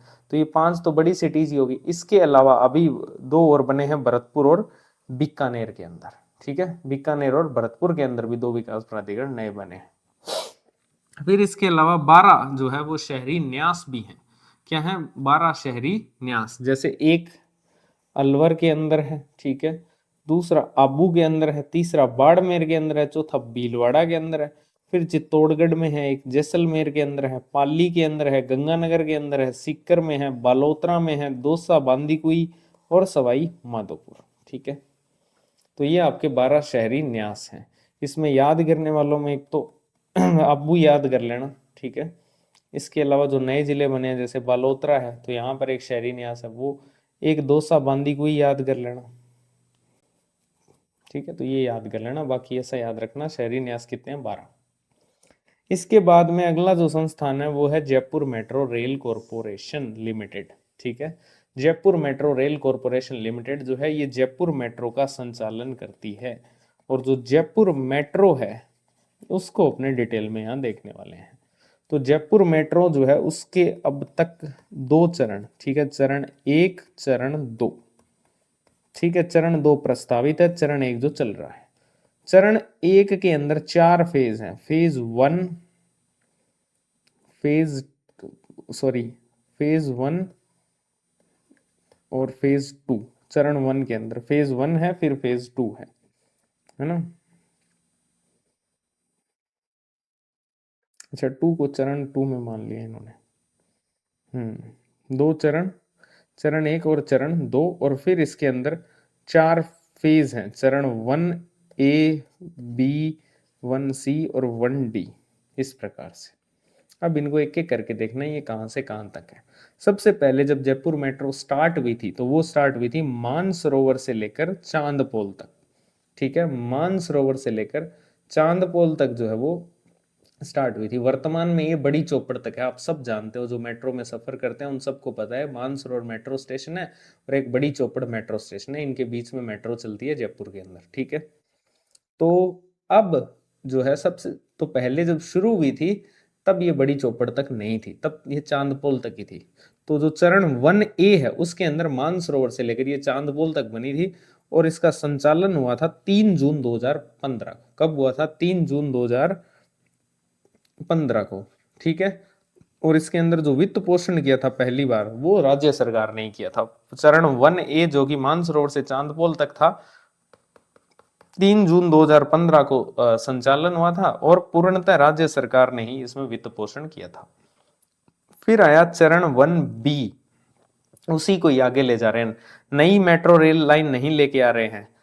चरण 2 जो होगा उसमें नई मेट्रो रेल लाइन आएगी, आपको समझ आएगा। 1 के अंदर तो उसी का ही विस्तार हो रहा है, 1A 1B 1C उसी को आगे विस्तार दिया जा रहा है, ठीक है। तो 1B जो है वो चांदपोल से बड़ी चौपड़ तक, चांदपोल से लेकर आगे ले गए फिर बड़ी चौपड़ तक, इसका संचालन हुआ था 23 सितंबर 2020 को, ठीक है, 23 सितंबर 2020 को। और इसकी लंबाई कितनी थी? 2.01 किलोमीटर। विस्तार कितना हुआ था? 2.01 किलोमीटर का, यानी चांदपोल से लेकर बड़ी चौपड़ तक की जो दूरी है वो 2.01 किलोमीटर है, ठीक है। और 23 सितंबर 2020 को इसका संचालन हुआ, ठीक। वित्तीय सहायता किसने की? वित्तीय सहायता जो है उसमें 810 करोड़ रुपए तक का जो ऋण है वो मिला था एडीबी से, एशियाई विकास बैंक से 810 करोड़ रुपए का लोन मिला था, ठीक है। और शेष जो ऋण है वो राजस्थान सरकार, ठीक है। तो ये वित्त पोषण का अनुपात था, ध्यान रखना। 810 करोड़ रुपए का ऋण जो है वो एडीबी ने प्रोवाइड करवाया था, शेष ऋण जो है वो राजस्थान सरकार के द्वारा। तो ये चरण 1B था जो वर्तमान तक चल रही है। अब जो प्रस्तावित है आगे वो आप देख लो। अब आप जयपुर में एक एरिया है ट्रांसपोर्ट नगर, देखो मैं आपको चीजें समझाता हूँ यहाँ पे थोड़ा सा। ये यहाँ पर मानसरोवर मेट्रो स्टेशन है, ठीक है। मानसरोवर मेट्रो स्टेशन से चले और यहाँ पर चांदपोल था, चांदपोल से ये बड़ी चौपड़ आ गई अब, ठीक है। तो पहला जो चरण 1A था वो तो मानसरोवर से चांदपोल तक था। अब मैं ये नहीं बताऊंगा कि इधर बीच में श्यामनगर आता है, इधर रामनगर आता है, मैं कंडक्टर थोड़ी हूँ, ठीक है। मैं आपको सिंपल समझा रहा हूं कि मानसरोवर से चांदपोल तक जो था वो था चरण 1A, ठीक। उसके बाद में 1B जो था उसमें चांदपोल से लेकर ये बड़ी चौपड़ तक आगे इसको विस्तार दिया गया। अब जो 1C जो प्रस्तावित है उसमें ये बड़ी चौपड़ से आगे इसको ट्रांसपोर्ट नगर जो है जयपुर का एक एरिया ट्रांसपोर्ट नगर, वहां तक इसको लेकर जाया जा रहा है, ठीक है। ट्रांसपोर्ट नगर तक जो है इसका विस्तार किया जा रहा है 1C के अंतर्गत, इस साइड विस्तार हो रहा है, ध्यान रखना, बड़ी चौपड़ से लेकर ट्रांसपोर्ट नगर तक। और ये जो बड़ी चौपड़ से ट्रांसपोर्ट नगर तक विस्तार होगा, इसके लिए जो डीपीआर तैयार की है, ठीक है ना, विवरण जो तैयार किया है वो दिल्ली मेट्रो रेल कॉर्पोरेशन ने किया है, सिंपल, ठीक है। ये जयपुर मेट्रो रेल कॉर्पोरेशन ने नहीं किया है, फैक्ट के रूप में पूछा जा सकता है, ध्यान रखना। चरण 1C जो है उसका डीपीआर किसने तैयार किया है? दिल्ली मेट्रो रेल कॉर्पोरेशन ने तैयार किया है, ठीक है। और ये जो है ये क्रियान्वित कौन करेगा? तो ये Rajasthan metro rail corporation limited ही करेगा, ठीक है। ये तो वही करेगा, Rajasthan metro rail corporation limited ही इसको क्रियान्वित करेगा। और इसके अंदर एक प्रोविजन है, जो मेट्रो रेल नीति है 2017 की, उसके 50:50 के जो ज्वाइंट वेंचर मॉडल है उसके तहत इसका क्रियान्वयन होगा। 50-50 की हिस्सेदारी रहेगी इसके अंदर, ठीक है। मेट्रो रेल नीति 2017 के तहत कौन करेगा इसका क्रियान्वयन? राजस्थान मेट्रो रेल कॉर्पोरेशन, ठीक है। 1C, चरण 1C डीपीआर तैयार किसने किया है? दिल्ली मेट्रो रेल कॉर्पोरेशन ने। संचालन कौन करेगा, क्रियान्वयन कौन करेगा? राजस्थान मेट्रो रेल कॉर्पोरेशन, ठीक है। ये है 1C। अब यहां तक तो ले गए आप, इसको 1C बोल दिया। अब इधर मानसरोवर से बढ़ाओ इसको आगे, इस साइड से लो इसको। तो अब 1D जो है उसमें इसको मानसरोवर से लेकर ये जो 200 फीट बाईपास अजमेर रोड है ना, 200 फीट बाईपास रोड है, यहां तक लेके आ रहे हैं। तो ये चरण 1D है। ये क्या है? चरण 1D है, मानसरोवर से 200 फीट बाईपास अजमेर रोड तक, ठीक है। और इसका भी डीपीआर किसने तैयार किया है? दिल्ली मेट्रो रेल कॉर्पोरेशन ने किया। सेम टू सेम स्थिति, क्रियान्वयन कौन करेगा? क्या जॉइंट वेंचर मॉडल है, सेम टू सेम जो चरण 1C में था वही चरण 1D के अंदर है, ठीक है। तो ये तो था एक मेट्रो रेल लाइन जो कि चरण 1 के अंदर बनेगी। तो अगर आप अब मान के चलो तो ये जो 200 फीट बाईपास अजमेर रोड है यहां से लेकर ये ट्रांसपोर्ट नगर तक बन जाएगी, ठीक है। अभी तक वर्तमान में मानसरोवर मेट्रो से बड़ी चौपड़ तक चल रही है। अब एक नई रेलवे लाइन जो मेट्रो लाइन है वो बनेगी, जो कि प्रहलादपुरा से लेकर टोडी मोड़ तक बनेगी। प्रहलादपुरा जयपुर में एरिया है, प्रहलादपुरा, वहां से टोडी मोड़ तक जो है वो बनेगा चरण 2 मेट्रो का। ठीक है, वो नई लाइन है, ध्यान रखना, इसी इसी का विस्तार नहीं है वो। चरण 2 में प्रहलादपुरा से लेकर टोडी मोड़ तक नई रेल लाइन बनेगी, जिसके तहत जो डीपीआर तैयार किया है वो किया है मेसर्स राइट लिमिटेड, एक कंपनी है मेसर्स राइट लिमिटेड कंपनी ने डीपीआर जो है वो तैयार किया है। और जो जयपुर मेट्रो है उसने यातायात और परिवहन परामर्शदाता के रूप में इसको नियुक्त किया है। ये जो मेसर्स राइट लिमिटेड है, ये जो दूसरा चरण है इसका प्रहलादपुरा से टोडी मोड़ जयपुर मेट्रो का, इसके तहत जयपुर मेट्रो ने मेसर्स राइट लिमिटेड जो है इसको यातायात और जो परिवहन परामर्शदाता है उसके रूप में नियुक्त किया है। ठीक है, सेम टू सेम स्थिति यही है, क्रियान्वयन भी यही करेगा राजस्थान मेट्रो रेल कॉर्पोरेशन, और ज्वाइंट वेंचर मॉडल भी सेम है 50:50 का। अगला जो संस्थान है वो है आपके real estate regulatory authority Rajasthan, यानी कि रेरा, जिसको अपने बोलते हैं रेरा, रियल एस्टेट, देखो रियल एस्टेट रेगुलेटरी अथॉरिटी, ठीक है, रेरा।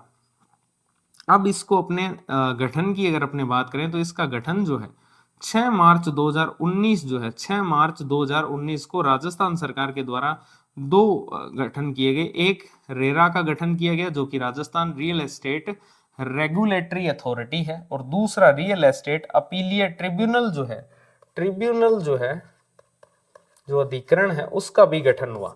एक तो अथॉरिटी का गठन हुआ, एक ट्रिब्यूनल का हुआ। ठीक है, उद्देश्य क्या था, क्यों रियल एस्टेट के क्षेत्र में जो भी आवंटी हैं, जो भी प्रमोटर हैं और जो भी रियल एस्टेट के एजेंट हैं, उनके हितों की रक्षा करने के लिए एक स्वच्छ, पारदर्शी, प्रभावी और प्रतिस्पर्धी रियल एस्टेट क्षेत्र के विकास और संवर्धन को प्रोत्साहित करना, ये इसका उद्देश्य था। इसके अलावा रेरा का वेब पोर्टल भी बना हुआ है, rera.rajasthan.gov.in। काम की बात क्या है कि इसका गठन कब हुआ है, 6 मार्च 2019 को, बस। ठीक है, और इस वेब पोर्टल के ऊपर परियोजनाओं और एजेंटों के जो पंजीकरण है उसके लिए सभी आवेदन और शिकायतें जो है वो ऑनलाइन भरी जाती हैं। ठीक है, तो ये इसका वेब पोर्टल है। ये रेरा है जो कि 6 मार्च 2019 को गठित हुआ है। फिर आता है राजस्थान आवासन मंडल। ठीक है, राजस्थान जो आवासन मंडल है इसकी स्थापना कब हुई है, इसकी स्थापना हुई है 24 फरवरी 1970 को। राजस्थान आवासन मंडल की स्थापना 24 फरवरी 1970 को, 6 मार्च 2019 को रेरा की स्थापना हुई है। ठीक है, और 24 फरवरी 1970 को राजस्थान आवासन मंडल की स्थापना हुई है और एक स्वायत्त शासी निकाय है। उद्देश्य क्या है, वही सेम, आवासीय आवश्यकताओं का समाधान करना और उनकी पूर्ति के लिए प्रभावी उपाय करना। अब इसके तहत एक पंजीकरण योजना भी चलाई गई है, कोई काम की नहीं है, छोड़ सकते हो।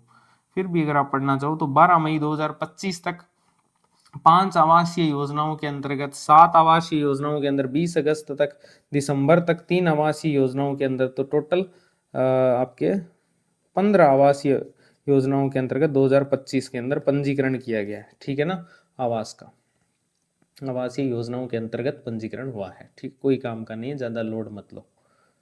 ठीक है, इससे पहले जो आप सर्वे पढ़ते थे उसके अंदर आवासन मंडल की बहुत सारी पहल दी होती थी, लेकिन इस बार वाले सर्वे में ऐसा कुछ भी नहीं दिया हुआ है, सिर्फ इतना लिखा हुआ आवासन मंडल के बारे में कि स्थापना हुई है 24 फरवरी 1970 को, स्वायत्त शासी निकाय है। ठीक है, तो ये चीजें आपको याद करनी। ये थे संस्थान। अब अपने पढ़ने वाले हैं शहरी विकास से संबंधित नीतियां। ठीक है, तो इसके अंदर अपने सबसे पहले जो अपने अभी जो सबसे लेटेस्ट नीति आई है शहरी विकास से संबंधित, वो है Rajasthan transit oriented development policy 2025, TOD, sorry TOD. ठीक है, ट्रांजिट ओरिएंटेड डेवलपमेंट। ठीक है, डेवलपमेंट किस क्षेत्र में, ट्रांजिट, ट्रांजिट ओरिएंटेड डेवलपमेंट। ठीक है, इस पर पॉलिसी आई है कब, 10 दिसंबर 2025 को। 10 दिसंबर 2025 को जो है ट्रांजिट ओरिएंटेड पॉलिसी जो है वो आई है। ठीक है, किसके द्वारा जारी की गई है, शहरी विकास और जो आवास विभाग है इसके द्वारा। ये दो ही चीजें इंपॉर्टेंट है, एक कब, 10 दिसंबर 2025 को, किसके द्वारा, शहरी विकास और आवास विभाग के द्वारा। क्या इसका उद्देश्य है इसका उद्देश्य यही है कि जो भूमि उपयोग है और सार्वजनिक परिवहन योजना है उनका एकीकरण करके सतत और सघन शहरी विकास जो है उसको बढ़ावा देना। बेसिकली ट्रांजिट जो है उसका डेवलपमेंट होगा, ट्रांजिट ओरिएंटेड डेवलपमेंट होगा। ठीक है, इसके लिए भूमि उपयोग और सार्वजनिक जो परिवहन योजना है इन दोनों का क्या किया जाएगा, एकीकरण किया जाएगा, जिससे कि सतत और सघन शहरी विकास जो है उसको बढ़ावा मिलेगा। इसके अलावा जो है ट्रैफिक जाम हो गया, जैसे प्रदूषण है, शहरी विस्तार है और निजी वाहनों पर जो निर्भरता है उसको कम करना और आवागमन सुविधा और पर्यावरणीय स्थिरता को बेहतर बनाना भी इसका एक उद्देश्य है। जो ट्रैफिक जाम हो गया उसको कम करना, प्रदूषण को कम करना, है ना, निजी वाहनों पर निर्भरता को कम करना, इसको पर्यावरणीय स्थिरता को बेहतर बनाना, ये सारे इसके उद्देश्य हैं। अब इसमें क्या क्या प्रावधान है, तो इसके अंदर देखो जो टीओडी क्षेत्र है, ट्रांजिट ओरिएंटेड जो क्षेत्र है, उसको मेट्रो जैसे जन परिवहन स्टेशनों या कॉरिडोर्स के चारों ओर 500 से 800 मीटर की जो परिधि है उसमें चिन्हित और अधिसूचित किया जाएगा। ये जो ट्रांजिट ओरिएंटेड क्षेत्र है ये कहां पर बनेंगे, तो ये मेट्रो जैसे जो जन परिवहन स्टेशन होते हैं या कॉरिडोर्स जो होते हैं मेट्रो के चारों ओर जो भी 500 से लेकर 800 मीटर की परिधि है उसके अंदर ये टीओडी क्षेत्र बनाए जाएंगे, ट्रांजिट ओरिएंटेड क्षेत्र जो है वो बनाए जाएंगे। ठीक है ना, 500 से मेट्रो की 500 से 800 मीटर की जो परिधि है मेट्रो स्टेशन की उसके अंदर। ठीक है, पहली बात तो ये। दूसरा ये है कि जो पैदल आवागमन है उसको प्रोत्साहित किया जाएगा, पैदल यात्रियों की सुरक्षा, इसके अलावा गैर मोटर चालित परिवहन और अंतिम छोर तक संपर्क जो है इस पर विशेष बल दिया जाए। किन किन चीजों पर विशेष बल दिया जा रहा है, एक तो पैदल आवागमन को प्रोत्साहन, क्योंकि ये 500 से 800 मीटर की परिधि में ही होंगे स्टेशन के, इसलिए पैदल आवागमन को प्रोत्साहन। अगर पैदल आवागमन को प्रोत्साहन दे रहे हो तो पैदल यात्रियों की सुरक्षा भी सुनिश्चित करनी होगी। इसके अलावा अगर पैदल चल रहे हो तो मोटर जो चालित परिवहन है वो नहीं होगा, तो गैर मोटर चालित परिवहन को बढ़ावा दिया जाएगा। इसके अलावा टीओडी क्षेत्रों के अंदर अवसंरचना क्षमता और नियोजन मानकों के अधीन जो उच्च अनुमेय निर्मित क्षेत्र अनुपात है उसकी अनुमति दी जाती है। ठीक है ना, जो बार है जिसको अपने बार बोलते हैं, है ना, उच्च अनुमेय जो निर्मित क्षेत्र है उसकी अनुमति टीओडी क्षेत्र के अंदर। इसके अलावा टीओडी जो योजनाएं हैं उनके लिए वित्तीय सहायता, अवसंरचना, वृद्धि शुल्क तथा मूल्य अधिग्रहण वित्त व्यवस्था से प्रदान की जाती है। तो टीओडी क्षेत्र के लिए जो वित्तीय सहायता है, टीओडी योजनाओं के लिए जो वित्तीय सहायता है वो आपके अवसंरचना जो वृद्धि शुल्क है तथा मूल्य अधिग्रहण जो वित्त व्यवस्था है वहां से प्रदान की जाती है। टीओडी योजनाओं के लिए वित्तीय सहायता किससे मिलती है, एक तो अवसंरचना वृद्धि शुल्क से और एक मूल्य अधिग्रहण वित्त व्यवस्था से। ठीक है, तो ये पॉलिसी है आपकी Rajasthan transit oriented development policy 10 दिसंबर 2025 को आई है शहरी विकास और आवास विभाग के द्वारा। इंपॉर्टेंट बात यह है कि मेट्रो के 500 से 800 मीटर की परिधि में ऐसे टीओडी क्षेत्र बनाए जाएंगे। अगली पॉलिसी थोड़ी पुरानी हो चुकी है, राजस्थान टाउनशिप पॉलिसी है। ठीक है ना, इतनी भी ज्यादा पुरानी नहीं है, खैर पिछले साल की है, लेकिन राजस्थान टाउनशिप पॉलिसी 2024 जो है इसकी अधिसूचना जारी हुई थी 17 जुलाई 2025 को। ठीक है, इसकी अधिसूचना कब जारी हुई, 17 जुलाई 2025 को। जो राजस्थान टाउनशिप पॉलिसी है 2024 इसकी अधिसूचना जारी हुई है 17 जुलाई 2025 को। किसके द्वारा, नगरीय विकास और आवास विभाग के द्वारा 17 जुलाई 2025 को इसकी अधिसूचना जारी की गई है। अब इसमें क्या क्या विशेष बातें हैं, तो ये कोई सब आरएएस मेंस लेवल की है, इनको आपको ज्यादा जोर लगा के नहीं पढ़ना है आपके एसआई के एग्जाम के लिए। राजस्थान में संतुलित शहरी विस्तार हो गया, बेहतर जीवन गुणवत्ता है, सतत आर्थिक विकास है, इसको बढ़ावा देना जो है इसका उद्देश्य है। प्रमुख विशेषताएं क्या है, तो इसमें निजी निवेश को आकर्षित करने के लिए जो आसान नियोजन नियम है, भू उपयोग में लचीलापन है और उत्तम विकास मानक है उनको निर्धारित किया गया है। एकीकृत अवसंरचना पर विशेष जोर दिया गया जिसके तहत सड़कें होगी, जलापूर्ति है, सीवरेज है, जल निकासी है, विद्युत है, खुले क्षेत्र और सामुदायिक सुविधा, ये सारी चीजें हैं इसमें। टाउनशिप प्रोजेक्ट्स को लेकर बात कही गई है। ठीक है, तो ये सारे इसके प्रावधान थे। इसके बाद में एक नीति है राजस्थान भूमि आवंटन नीति। राजस्थान भूमि आवंटन नीति जो है इसको क्यों लागू किया गया है, सबसे इंपॉर्टेंट, राजस्थान भूमि आवंटन नीति 2025 जो है वो शहरी क्षेत्रों के अंदर जो प्रयोजन है, विभिन्न प्रयोजन के लिए भूमि आवंटित की जाती है। देखो शहरी क्षेत्रों में भूमि आवंटित की जाती है, अब उसके बहुत सारे प्रयोजन हो सकते हैं। उन प्रयोजनों के लिए भूमि आवंटित करने के लिए जो है ये नीति जो है वो लाई गई है। और ये भूमि आवंटन की नियमों के तहत किया जाता है। तो राजस्थान सुधार न्यास नियम 1974 शहरी भूमि निस्तारण, ठीक है। राजस्थान नगर पालिकाएं शहरी भूमि निस्तारण नियम 1974। तो 1974 के दो नियम हैं, उनके अंतर्गत शहरी क्षेत्रों के अंदर विभिन्न प्रयोजनों के लिए भूमि आवंटित करने के लिए राजस्थान भूमि आवंटन नीति 2025 आई है, ठीक है। एक नियम है राजस्थान सुधार न्यास 1974, एक नियम है राजस्थान नगर पालिकाएं नियम 1974, दोनों ही शहरी भूमि निस्तारण से संबंधित है। अब इसके तहत क्या प्रावधान है, इसके तहत कहा गया इस नीति के तहत जो कौन कौन सी ऐसी संस्थाएं हैं जिनको भूमि आवंटित की जाएगी, तो इसमें पहली आती है सामाजिक सार्वजनिक धर्मार्थ और जो धार्मिक संस्थाएं हैं उनको। इसके अलावा निजी निवेशक कंपनियां और जो ट्रस्ट है इनको, सरकारी विभाग उपक्रम और निकायों को, समाचार पत्रों को, ठीक है, मान्यता प्राप्त जो राजनीतिक दल हैं उनको, सभी शहरी स्थानीय निकाय न्यास या जो प्राधिकरण है उनको, विकास प्राधिकरण शहरी न्यास, ठीक है, राजस्थान आवास मंडल जो है इसको, ठीक है, इन संस्थाओं को जो है भूमि आवंटित की जाएगी भूमि आवंटन नीति 2025 के तहत। इंपॉर्टेंट प्रोविजन ये है कि इस नीति के जो प्रावधान है वो वर्तमान में विचाराधीन मामलों पर भी लागू होंगे। जो भूमि आवंटन नीति है उसमें भू आवंटन से संबंधित जो भी विचाराधीन मामले हैं वर्तमान के अंदर उन पर भी ये लागू होगी ये नीति। इस नीति के जो भी प्रावधान है वो वर्तमान में जो विचाराधीन मामले हैं उन पर भी लागू होंगे, किंतु जिन मामलों का निस्तारण पहले ही हो चुका है उन पर यह नीति लागू नहीं होगी। दो बातें हैं, एक इस नीति के प्रावधान वर्तमान में जो विचाराधीन मामले हैं उन पर लागू होंगे, लेकिन जिन मामलों का निस्तारण पहले ही हो चुका है उन पर यह नीति लागू नहीं होगी। फिर किन किन संस्थाओं को भूमि आवंटित, तो एक तो सामाजिक सार्वजनिक धार्मिक जो भी संस्थाएं उनको, एक जो निजी निवेशक कंपनियां और ट्रस्ट है उनको, सरकारी विभाग उपक्रम और जो निकाय है इनको, समाचार पत्रों को, मान्यता प्राप्त राजनीतिक दलों को, सभी शहरी जो भी स्थानीय निकाय है न्यास है प्राधिकरण उनको, और एक राजस्थान आवास मंडल को, ठीक है। तो ये तीसरी नीति जो इंपॉर्टेंट है, ठीक है। इसके बाद बात करते हैं मास्टर प्लान, ये भी एक नीति है। मास्टर प्लान ये नगर नियोजन से रिलेटेड फैक्ट आने लग गए अब, प्लानिंग से रिलेटेड। तो जो मास्टर प्लान है ये लगभग 20 वर्ष की अवधि के लिए तैयार किया जाता है। किस उद्देश्य के साथ, शहर के विकास के लिए एक स्पष्ट दृष्टिकोण और कानूनी ढांचा प्रदान करने के लिए, ठीक है। राजस्थान के अंदर मास्टर प्लान की स्थिति को लेकर अगर अपने बात करें, जो 309 जो नगर पालिका शहर है उनके अंदर 194 के लिए मास्टर प्लान जो है वो तैयार किए जा चुके हैं और सरकार ने उनको अनुमोदित भी कर दिया। 309 नगर पालिका शहरों के अंदर राजस्थान के अंदर मास्टर प्लान जो है वो तैयार किए जा चुके हैं और सरकार ने उनको अनुमोदित कर दिया है, ठीक है।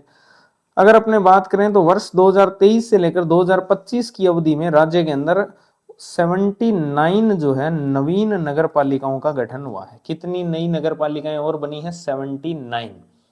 अब इनके मास्टर प्लान जो है वो तैयार किए जा रहे हैं, ठीक है। एक फैक्ट ये है कि 309 नगर पालिकाओं में से 194 शहर जो हैं उनके मास्टर प्लान तैयार किए जा चुके हैं और 2023 से 25 की अवधि में 79 नगर पालिकाओं का गठन हुआ है जिनके मास्टर प्लान तैयार हो रहे हैं, ठीक है। फिर अगर अपने बात करें कुछ विशेष मास्टर प्लान्स की, जैसे जयपुर का मास्टर डेवलपमेंट प्लान जो है 2025 का, उसके अंदर कौन कौन से क्षेत्र आते हैं, तो उसमें चोमू आता है, बगरू आता है और बस्सी आता है, ठीक है। चोमू, बगरू और बस्सी ये 3 क्षेत्र आते हैं जयपुर का जो मास्टर डेवलपमेंट प्लान है उसके अंतर्गत। एक इसमें है greater Bhiwadi master plan. Bhiwadi आप सब जानते हैं कहां पर है, ठीक है, अलवर के अंदर है। तो ग्रेटर भिवाड़ी जो मास्टर प्लान है उसके अंदर जो क्षेत्र आते हैं उसमें आता है टपूकड़ा और कोट कासिम, टपूकड़ा और कोट कासिम। इसके अलावा एक मास्टर प्लान है शाहजहांपुर नीमराना, ये इतना खास नहीं है, बस आप एक नजर में देख लेना। शाहजहांपुर नीमराना भिवाड़ी मास्टर प्लान जो है वो आपका है नीमराना और बड़ौद के अंदर, ठीक है, कहां पर है? नीमराणा और बड़ौद के अंदर। ये नीमराणा इधर दिख ही रहा है, और शाहजहांपुर भिवाड़ी नीमराणा मास्टर प्लान में शामिल क्षेत्र है, नीमराणा और बड़ौद। मकराना मास्टर प्लान में बोरावड़ का जो शहरी क्षेत्र है वो शामिल है। ठीक है, तो ये मास्टर प्लान्स थे, ये सारी नीतियां थी जो आपको मैंने बताई। इसमें इंपॉर्टेंट जो नीति है वो सिर्फ एक तो ये है, टीओडी ट्रांजिट ओरिएंटेड डेवलपमेंट 10 दिसंबर 2025, टाउनशिप नीति 17 जुलाई 2025 को, भू आवंटन नीति 2025।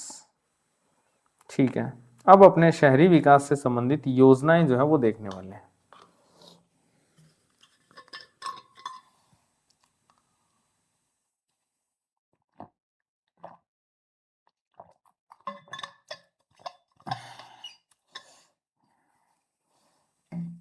ठीक है, तो शहरी विकास से संबंधित योजनाओं के अंदर सबसे पहली जो योजना आती है वो है दीनदयाल जन आजीविका योजना शहरी। ठीक है, ये नई योजना है, ध्यान रखना, इंपॉर्टेंट है। दीनदयाल जन आजीविका योजना शहरी जो है ये कब प्रारंभ हुई है? जून 2025 से। ठीक है, जून 2025 से ये स्टार्ट हुई है। भारत सरकार का जो आवासन और शहरी कार्य मंत्रालय है उसके द्वारा इसको शुरू किया गया है। इंपॉर्टेंट है, दीनदयाल जन आजीविका योजना, यानी कि ये केंद्र सरकार की योजना है। जो आवासन और शहरी कार्य मंत्रालय है इसके द्वारा जून 2025 से जो है योजना स्टार्ट की गई है।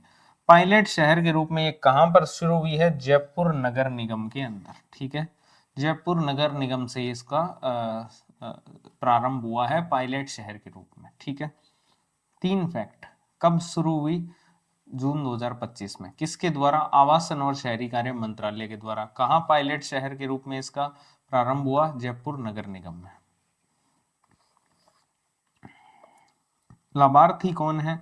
तो जो संवेदनशील व्यवसायिक समूह है उससे संबंधित जो श्रमिक हैं वो इसमें लाभार्थी होंगे। जैसे कि कोई भवन निर्माण श्रमिक है, कोई परिवहन श्रमिक है, कोई ठेला या रेहड़ी चालक है, कचरा चुगने वाला है, जैसे कोई अपशिष्ट चुगने वाला है, या फिर जो घरेलू कामगार है, ये सारे इसमें लाभार्थी हैं। क्या इसके प्रमुख घटक हैं? तो एक तो इसमें समुदाय आधारित संस्थागत विकास किया जाएगा। ठीक है, जिसको CLID बोलते हैं, समुदाय आधारित संस्थागत विकास। फिर वित्तीय समावेशन और उद्यम विकास किया जाएगा। ठीक है, इन जो भी ये श्रमिक हैं इनका वित्तीय समावेशन किया जाएगा सबसे पहले तो, फिर उद्यम विकास भी किया जाएगा इसके तहत। इसके अलावा सामाजिक अवसंरचना पर बल दिया जाएगा, क्योंकि इन्हीं से रिलेटेड सामाजिक कल्याण है। ठीक है, तो सामाजिक अवसंरचना पर और अभिसरण पर बल दिया जाएगा। तो ये इसके प्रमुख घटक है। तो ये इंपॉर्टेंट योजना है, ध्यान रखना। दीनदयाल जन आजीविका योजना शहरी जून 2025 से स्टार्ट हुई है आवासन और शहरी कार्य मंत्रालय के द्वारा जयपुर नगर निगम में पायलट शहर के रूप में। जो भी आपके संवेदनशील व्यावसायिक समूह है यानी उससे संबंधित श्रमिक इसमें लाभार्थी हैं। प्रमुख घटक समुदाय आधारित संस्थागत विकास, वित्तीय समावेशन और उद्यम विकास, सामाजिक अवसंरचना और अभिसरण। प्रधानमंत्री स्ट्रीट वेंडर्स आत्मनिर्भर निधि, जिसको अपने PM स्वनिधि बोलते हैं 2.0, प्रधानमंत्री स्ट्रीट वेंडर्स आत्मनिर्भर निधि, जिसको शॉर्ट में PM स्वनिधि बोलते हैं 2.0। तो इस योजना का पुनर्गठन हुआ है, 2.0 लिखा हुआ है, तो इस योजना का पुनर्गठन जो है वो किया गया है आवासन और शहरी कार्य मंत्रालय और वित्त मंत्रालय के द्वारा। 2 मंत्रालयों के द्वारा इसका पुनर्गठन हुआ है, ध्यान रखना। एक आवासन और शहरी कार्य मंत्रालय के द्वारा, एक आपके वित्त मंत्रालय के द्वारा। कब? 9 सितंबर 2025 को। PM स्वनिधि 2.0 का पुनर्गठन किसके द्वारा किया गया है? शहरी और आवासन कार्य मंत्रालय और वित्त मंत्रालय के द्वारा 9 सितंबर 2025 को। अब इस पुनर्गठन के तहत इसकी जो अवधि है उसमें विस्तार किया गया है 2030 तक, मार्च 2030 तक इसकी अवधि में विस्तार किया गया है। 2025 के अंदर इसका पुनर्गठन हुआ है तो 5 साल के लिए बढ़ाया होगा 2030 तक। ठीक है, मार्च 2030 तक इसका विस्तार हुआ है। उद्देश्य क्या है? उद्देश्य ध्यान रखना, सामाजिक और आर्थिक प्रोफाइलिंग के माध्यम से केंद्र सरकार की 9 कल्याणकारी योजनाओं से जोड़ करके स्ट्रीट वेंडर्स और उनके परिवारों को सामाजिक और आर्थिक रूप से सशक्त करना। बेसिकली इसमें लाभार्थी जो होते हैं वो स्ट्रीट वेंडर्स होते हैं, जो स्ट्रीट पे काम करने वाले लोग हैं, है ना, स्ट्रीट वेंडर्स, जिनको रेहड़ी पटरी वाले बोलते हैं अपने, वो इसके अंदर लाभार्थी होते हैं और उनको जो केंद्र सरकार की 9 कल्याणकारी योजनाओं से जोड़ करके आर्थिक और सामाजिक रूप से सशक्त बनाना इसका उद्देश्य है। क्या नए प्रावधान इसके अंदर लाए गए हैं स्वनिधि 2.0 में? तो इसमें 3 ऋण श्रेणियां निर्धारित की गई है। लोन देने की 3 श्रेणियां हैं, एक 15,000 रुपए तक का, एक 25,000 रुपए तक का और एक इसमें 50,000 रुपए तक का। तो लोन की राशि में परिवर्तन हुआ है। 3 ऋण श्रेणियां इसमें निर्धारित की गई है, एक 15,000 की, एक 25,000 की और एक 50,000 रुपए तक की। ठीक है, एक तो ये। दूसरा, प्रत्येक ऋण श्रेणी के ऊपर केंद्र सरकार ब्याज अनुदान प्रोवाइड करवाएगी, वो करेगी 7% का। प्रत्येक ऋण श्रेणी के ऊपर कितना ब्याज अनुदान मिलेगा? 7% हर के ऊपर। ठीक है, हर के ऊपर कितना ब्याज अनुदान? 7%। तो ये एक नवीन प्रोविजन है। ठीक है, 3 ऋण श्रेणियां हैं, 15,000 की, 25,000 की और 50,000 तक की, और उन सब पर 7% का ब्याज अनुदान जो है वो मिलेगा। इसके अलावा डिजिटल लेन देन करने वाले जो लाभार्थी हैं, जो भी डिजिटल लेन देन करेगा, जो भी स्ट्रीट वेंडर्स इसमें डिजिटल लेन देन करेंगे, उनको कैशबैक भी दिया जाएगा, जो आप ढूंढते रहते हो इन पे, गूगल पे और इन सब पे, पेटीएम वगैरह पे। तो कैशबैक सुविधा भी दी जाएगी। कितने रुपए की? 1,200 रुपए तक का कैशबैक जो है उनको दिया जाएगा अगर वो डिजिटल लेन देन करते हैं। ठीक है, इसके अलावा अगर वो 2,000 रुपए से अधिक का डिजिटल लेन देन करते हैं तो उस पर अतिरिक्त कैशबैक, जो आप कूपन वगैरह ढूंढते हो स्विगी पे, ठीक है, वो सुविधा है इसमें कि 2,000 रुपए से अधिक का अगर डिजिटल लेन देन कर दिया तो उस पर एडिशनल कैशबैक मिलेगा 400 रुपए का। फिर डिजिटल लेन देन करने वालों को तो 1,200 रुपए तो वैसे ही मिलेंगे, 1,200 रुपए तक का कैशबैक उनको मिलेगा, 1,200 नहीं, 1,200 तक। ठीक है, और अगर 2,000 रुपए से अधिक का डिजिटल लेन देन अगर वो करते हैं तब उनको 400 रुपए अतिरिक्त कैशबैक भी मिलेगा। ठीक है, तो ये इसके नवीन प्रावधान। इसके बाद अगर अपने देखें, इसमें वेंडर्स की जो पहचान है वो कैसे की जाती है? तो वेंडर्स की पहचान, जो स्ट्रीट वेंडर्स आजीविका संरक्षण और स्ट्रीट वेंडिंग का विनियमन है, अधिनियम 2014, उसके अंतर्गत प्रत्येक 5 वर्ष के अंदर वेंडर्स की पहचान की जाएगी और उन्हें वेंडर पहचान पत्र और प्रमाण पत्र जारी किए जाएंगे, यानी आईडी और सर्टिफिकेट दिए जाएंगे वेंडर्स को प्रत्येक 5 साल के अंदर। ये 2014 के एक्ट के तहत वेंडर्स की पहचान होगी। इसके अलावा इनको जो प्रशिक्षण है, जो स्ट्रीट फूड वेंडर्स हैं, उनको प्रशिक्षण कौन देगा? फसाई। उस फसाई के सहयोग से खाद्य सुरक्षा और स्वच्छता से संबंधित उनको प्रशिक्षण दिया जाएगा। जो भारतीय खाद्य सुरक्षा और मानक प्राधिकरण है उसके सहयोग से इनको प्रशिक्षण प्रोवाइड करवाया जाएगा खाद्य सुरक्षा और स्वच्छता पर।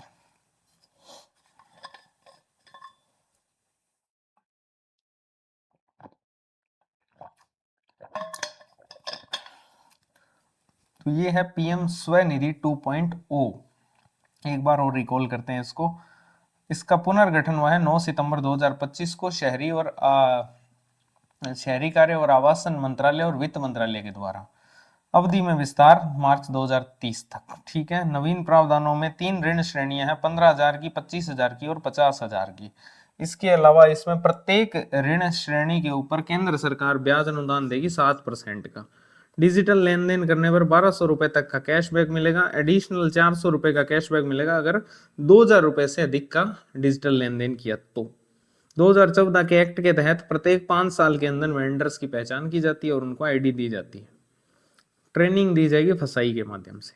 अगली योजना है राजीव आवास योजना। ठीक है, ये कोई खास नहीं है। राजीव आवास योजना जो है वो झुग्गी झोंपड़ी क्षेत्रों में रहने वाले जो भी बेघर परिवार हैं उनको पक्का मकान और बुनियादी संरचना प्रदान करने के लिए लाई गई थी। ठीक है, जो भी झुग्गी झोंपड़ी में रहने वाले हैं उनको पक्का मकान और उनको जो भी बुनियादी संरचनाएं हैं, जलापूर्ति, सड़कें और अन्य जो है वो प्रदान करने के लिए राजीव आवास योजना लाई गई थी। और इस योजना के अंतर्गत 16 शहरों के अंदर 19 परियोजनाओं के लिए इतनी इकाइयों का निर्माण किया जाना था। ठीक है, ये छोड़ सकते हो आप।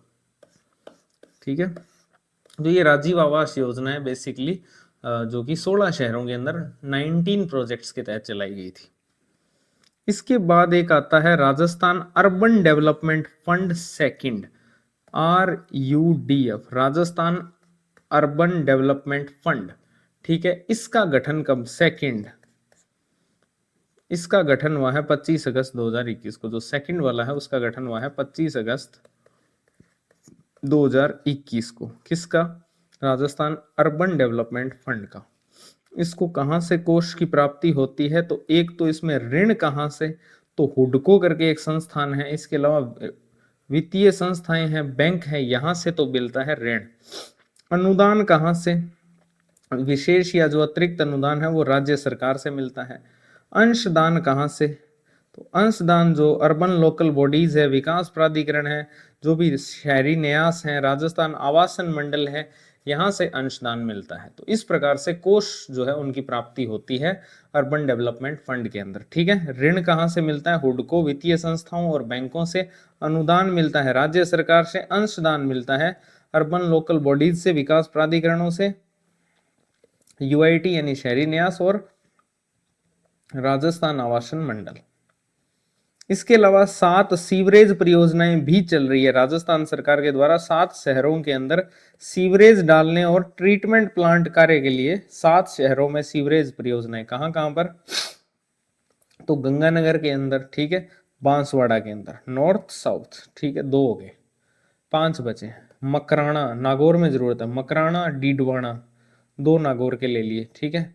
फिर बालोतरा और नाथद्वारा और फतेहपुर शेखावाटी, यहां पर सीवरेज परियोजनाएं चल रही है, ध्यान रखना।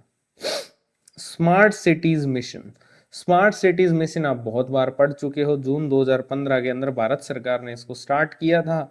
और स्मार्ट सिटी बनाना है किसी भी शहर को, तो उसके लिए बुनियादी ढांचे की सुविधा उसमें होनी चाहिए, उच्च जीवन गुणवत्ता होनी चाहिए, स्वच्छ और टिकाऊ वातावरण होना चाहिए, और स्मार्ट समाधान टेक्नोलॉजी। क्या लक्ष्य है, 100 शहर जो है उनको विकसित करना। कितने स्मार्ट शहर बनाए जाएंगे, टोटल 100। कितना खर्चा है प्रत्येक साल का, प्रति शहर 100 करोड़ रुपए का, प्रत्येक साल 100 करोड़ रुपए जो है वो खर्च किए जाएंगे प्रत्येक शहर के लिए भारत सरकार के द्वारा। ठीक है, और इसमें वित्त पोषण की क्या स्थिति है तो वो मैं समझा देता हूं। उसमें 50% जो है वो तो केंद्र सरकार देगी, 30% देगी राज्य सरकार, 10% देगा स्थानीय निकाय उसका जो भी उस शहर का है, और 10% विकास प्राधिकरण या फिर जो शहरी न्यास है वो देगा। तो ये वित्त पोषण की स्थिति है, ध्यान रखना। 50% तो कौन देगा, केंद्र सरकार, और 50% जो बच गया बाकी उसमें 30% राज्य सरकार, स्थानीय निकाय का 10% और विकास प्राधिकरण या शहरी न्यास का 10%। ठीक है, इसके अलावा राजस्थान के शामिल शहरों की अगर अपने बात करें तो राजस्थान के अंदर जो 4 स्मार्ट शहर घोषित किए गए हैं उसमें जयपुर, उदयपुर, कोटा और अजमेर, जो बड़े वाले शहर हैं जैसे जयपुर है, उदयपुर है, कोटा है, अजमेर है, ये इसमें शामिल है।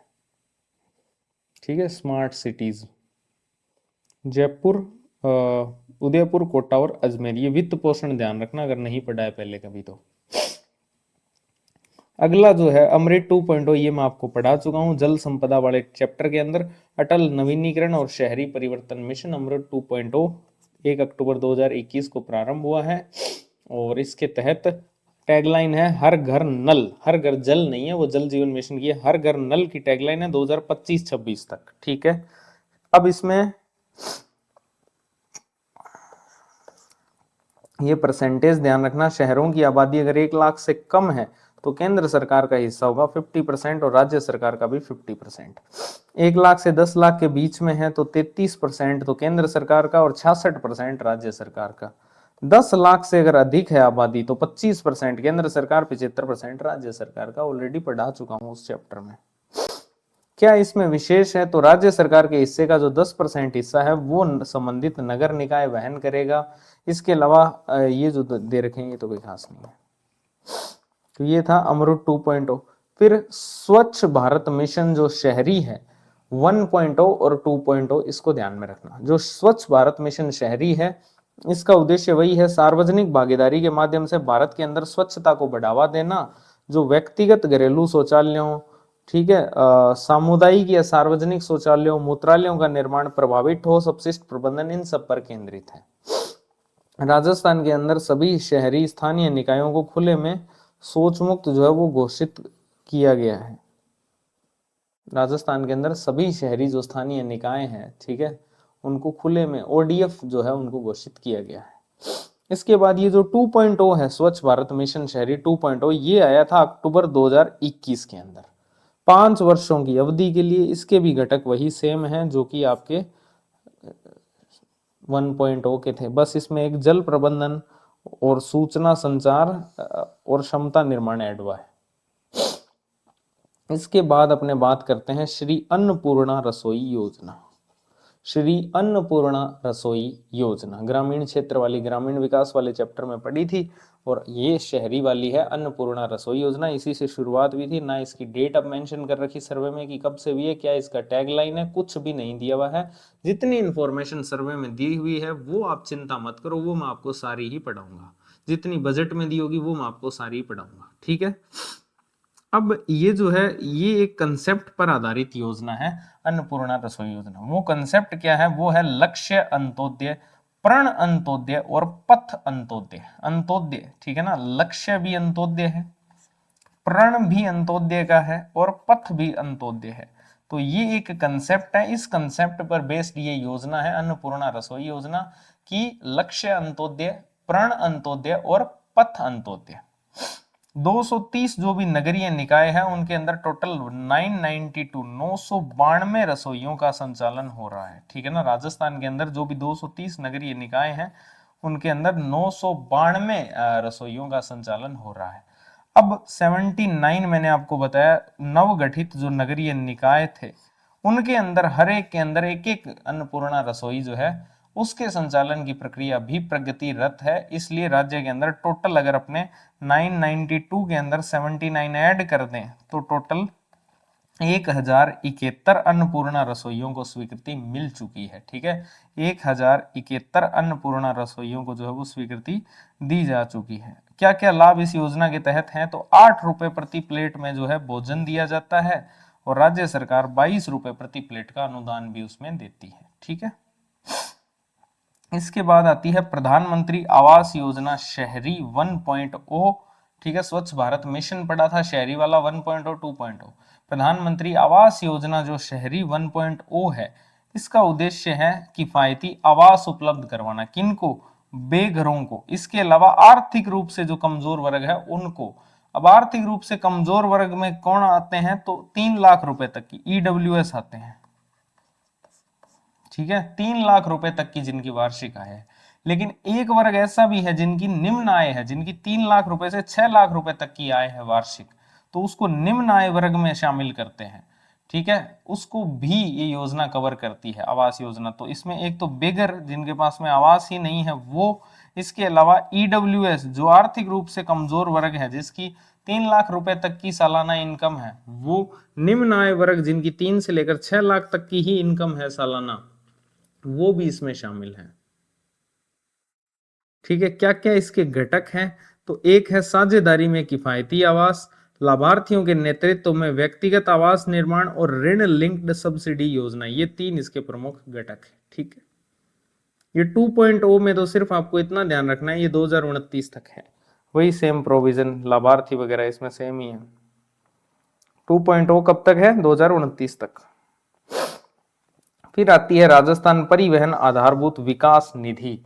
राजस्थान परिवहन आधारभूत विकास निधि एक इंपॉर्टेंट फैक्ट है, कब इसका गठन हुआ है? 2011-12 के अंदर, ठीक है। परिवहन आधारभूत विकास निधि, तो ये जो है ये राज्य के अंदर जो शहरी यातायात है उसके प्रबंधन के लिए जो भी यातायात प्रबंधन से जुड़े हुए विभाग हैं, निकाय है, कंपनियां हैं, निगम है, उनको अनुदान और ऋण राशि जो है वो उपलब्ध करवाने के लिए इसका गठन हुआ था 2011-12 के अंदर। इसके अलावा रोड ओवर ब्रिज या रोड अंडर ब्रिज जो है, वर्तमान के अंदर 9 रोड ओवर ब्रिज और रोड अंडर ब्रिज जो है वो निर्माणाधीन है, ठीक है, छोड़ दो इसको। मुख्यमंत्री शहरी रोजगार गारंटी योजना, मुख्यमंत्री शहरी रोजगार गारंटी योजना, ये आप शहरी मनरेगा भी इसको बोल सकते हो। लाभार्थी वर्ग ध्यान रखना 18 से 60 वर्ष तक की आयु के सदस्य इसमें लाभार्थी होंगे। कितने दिन का रोजगार? 125 दिन का। ग्रामीण वाली में भी इतना ही था, इसमें भी 125 दिन का है। अकुशल श्रम रोजगार।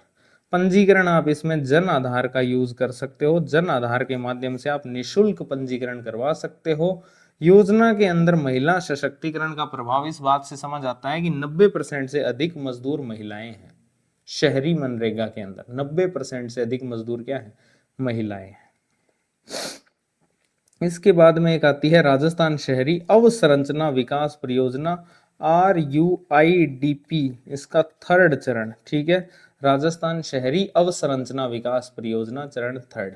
अब शहरी अवसंरचना का विकास करना है तो ये जो तीसरा चरण था वो कुल 12 शहरों के अंदर इसके तहत प्रोजेक्ट्स चलाए गए, जिसमें सीवरेज और जलापूर्ति के प्रोजेक्ट्स हो गए, ड्रेनेज के प्रोजेक्ट हो गए, ये सारे। तो इसमें क्या सारे 12 शहर याद करने हैं? तो मेरे हिसाब से तो नहीं करने चाहिए। ठीक है, सिर्फ इतना याद रख लेना, बांसवाड़ा के अंदर एक ड्रेनेज प्रोजेक्ट चलाया गया था। ठीक है, और टोटल शहर याद रखना 12 शहरों के अंदर। इसके अलावा अगर आप पढ़ना चाहो तो सीवरेज और जलापूर्ति के लिए पाली, झुंझुनू, गंगानगर और टोंक हैं, और सीवरेज के लिए भीलवाड़ा, बीकानेर, सवाई माधोपुर, उदयपुर, माउंट आबू, झालावाड़ के अंदर पाटन और कोटा।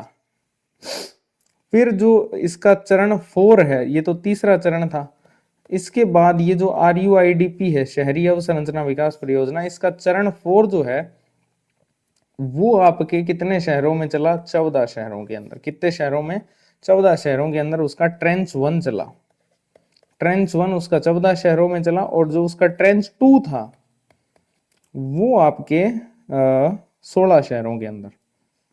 तो अभी आप एक चीज इसमें याद रखना कि एक तो RUIDP जो है, इसका तीसरा चरण जो है वो तो 12 शहरों के अंदर। ठीक है, फिर आगे बढ़ेगा उसमें, जैसे ही चौथा चरण आएगा उसमें 2 ट्रेंच है। पहला ट्रेंच जिसमें 14 शहर लेंगे, दूसरा ट्रेंच जिसमें 16 शहर लेंगे। ठीक है, तो ट्रेंच 1 की बात कर लेते हैं, जिसमें 14 शहर लिए गए थे, उनके अंदर विभिन्न कार्य, जिसके अंदर आप ये याद रख लेना लक्ष्मणगढ़ के अंदर जलापूर्ति संबंधी कार्य किए गए थे। ठीक है, इसके अलावा इसी चरण के अंदर 12 शहरों में सेप्टेज प्रबंधन और मल कीचड़ के कार्य जारी। ठीक है, 12 शहरों के अंदर।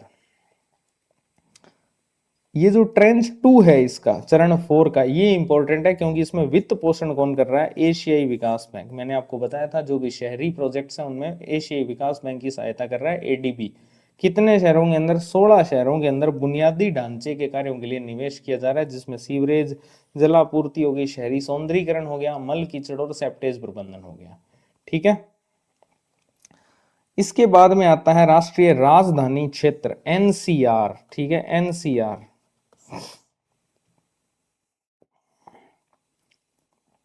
तो जो राष्ट्रीय राजधानी क्षेत्र है उसका जो राजस्थान वाला उप क्षेत्र है उसकी अगर अपने बात करें तो भरतपुर जिले के अंदर जो रूपवास नगर हेतु ड्राफ्ट मास्टर प्लान जो है 2041 का तैयार किया गया NCR सेल के द्वारा।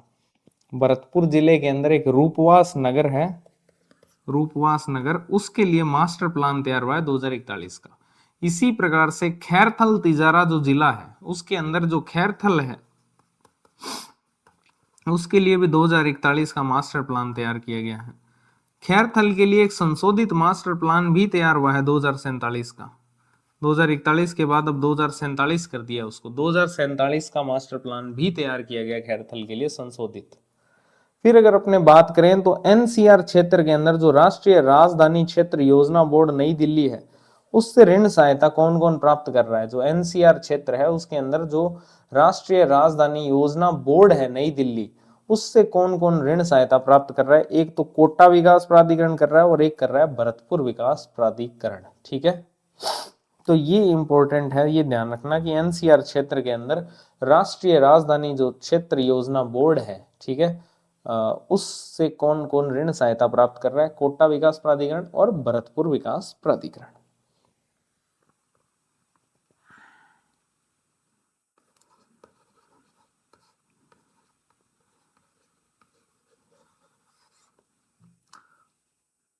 हो गया पूरा? ठीक है,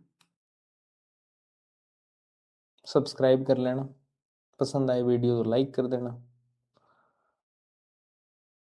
thank you very much. 2 chapter और बचे हैं क्लासेस के रूप में, PDF तो सबकी आ ही चुकी है। Thank you.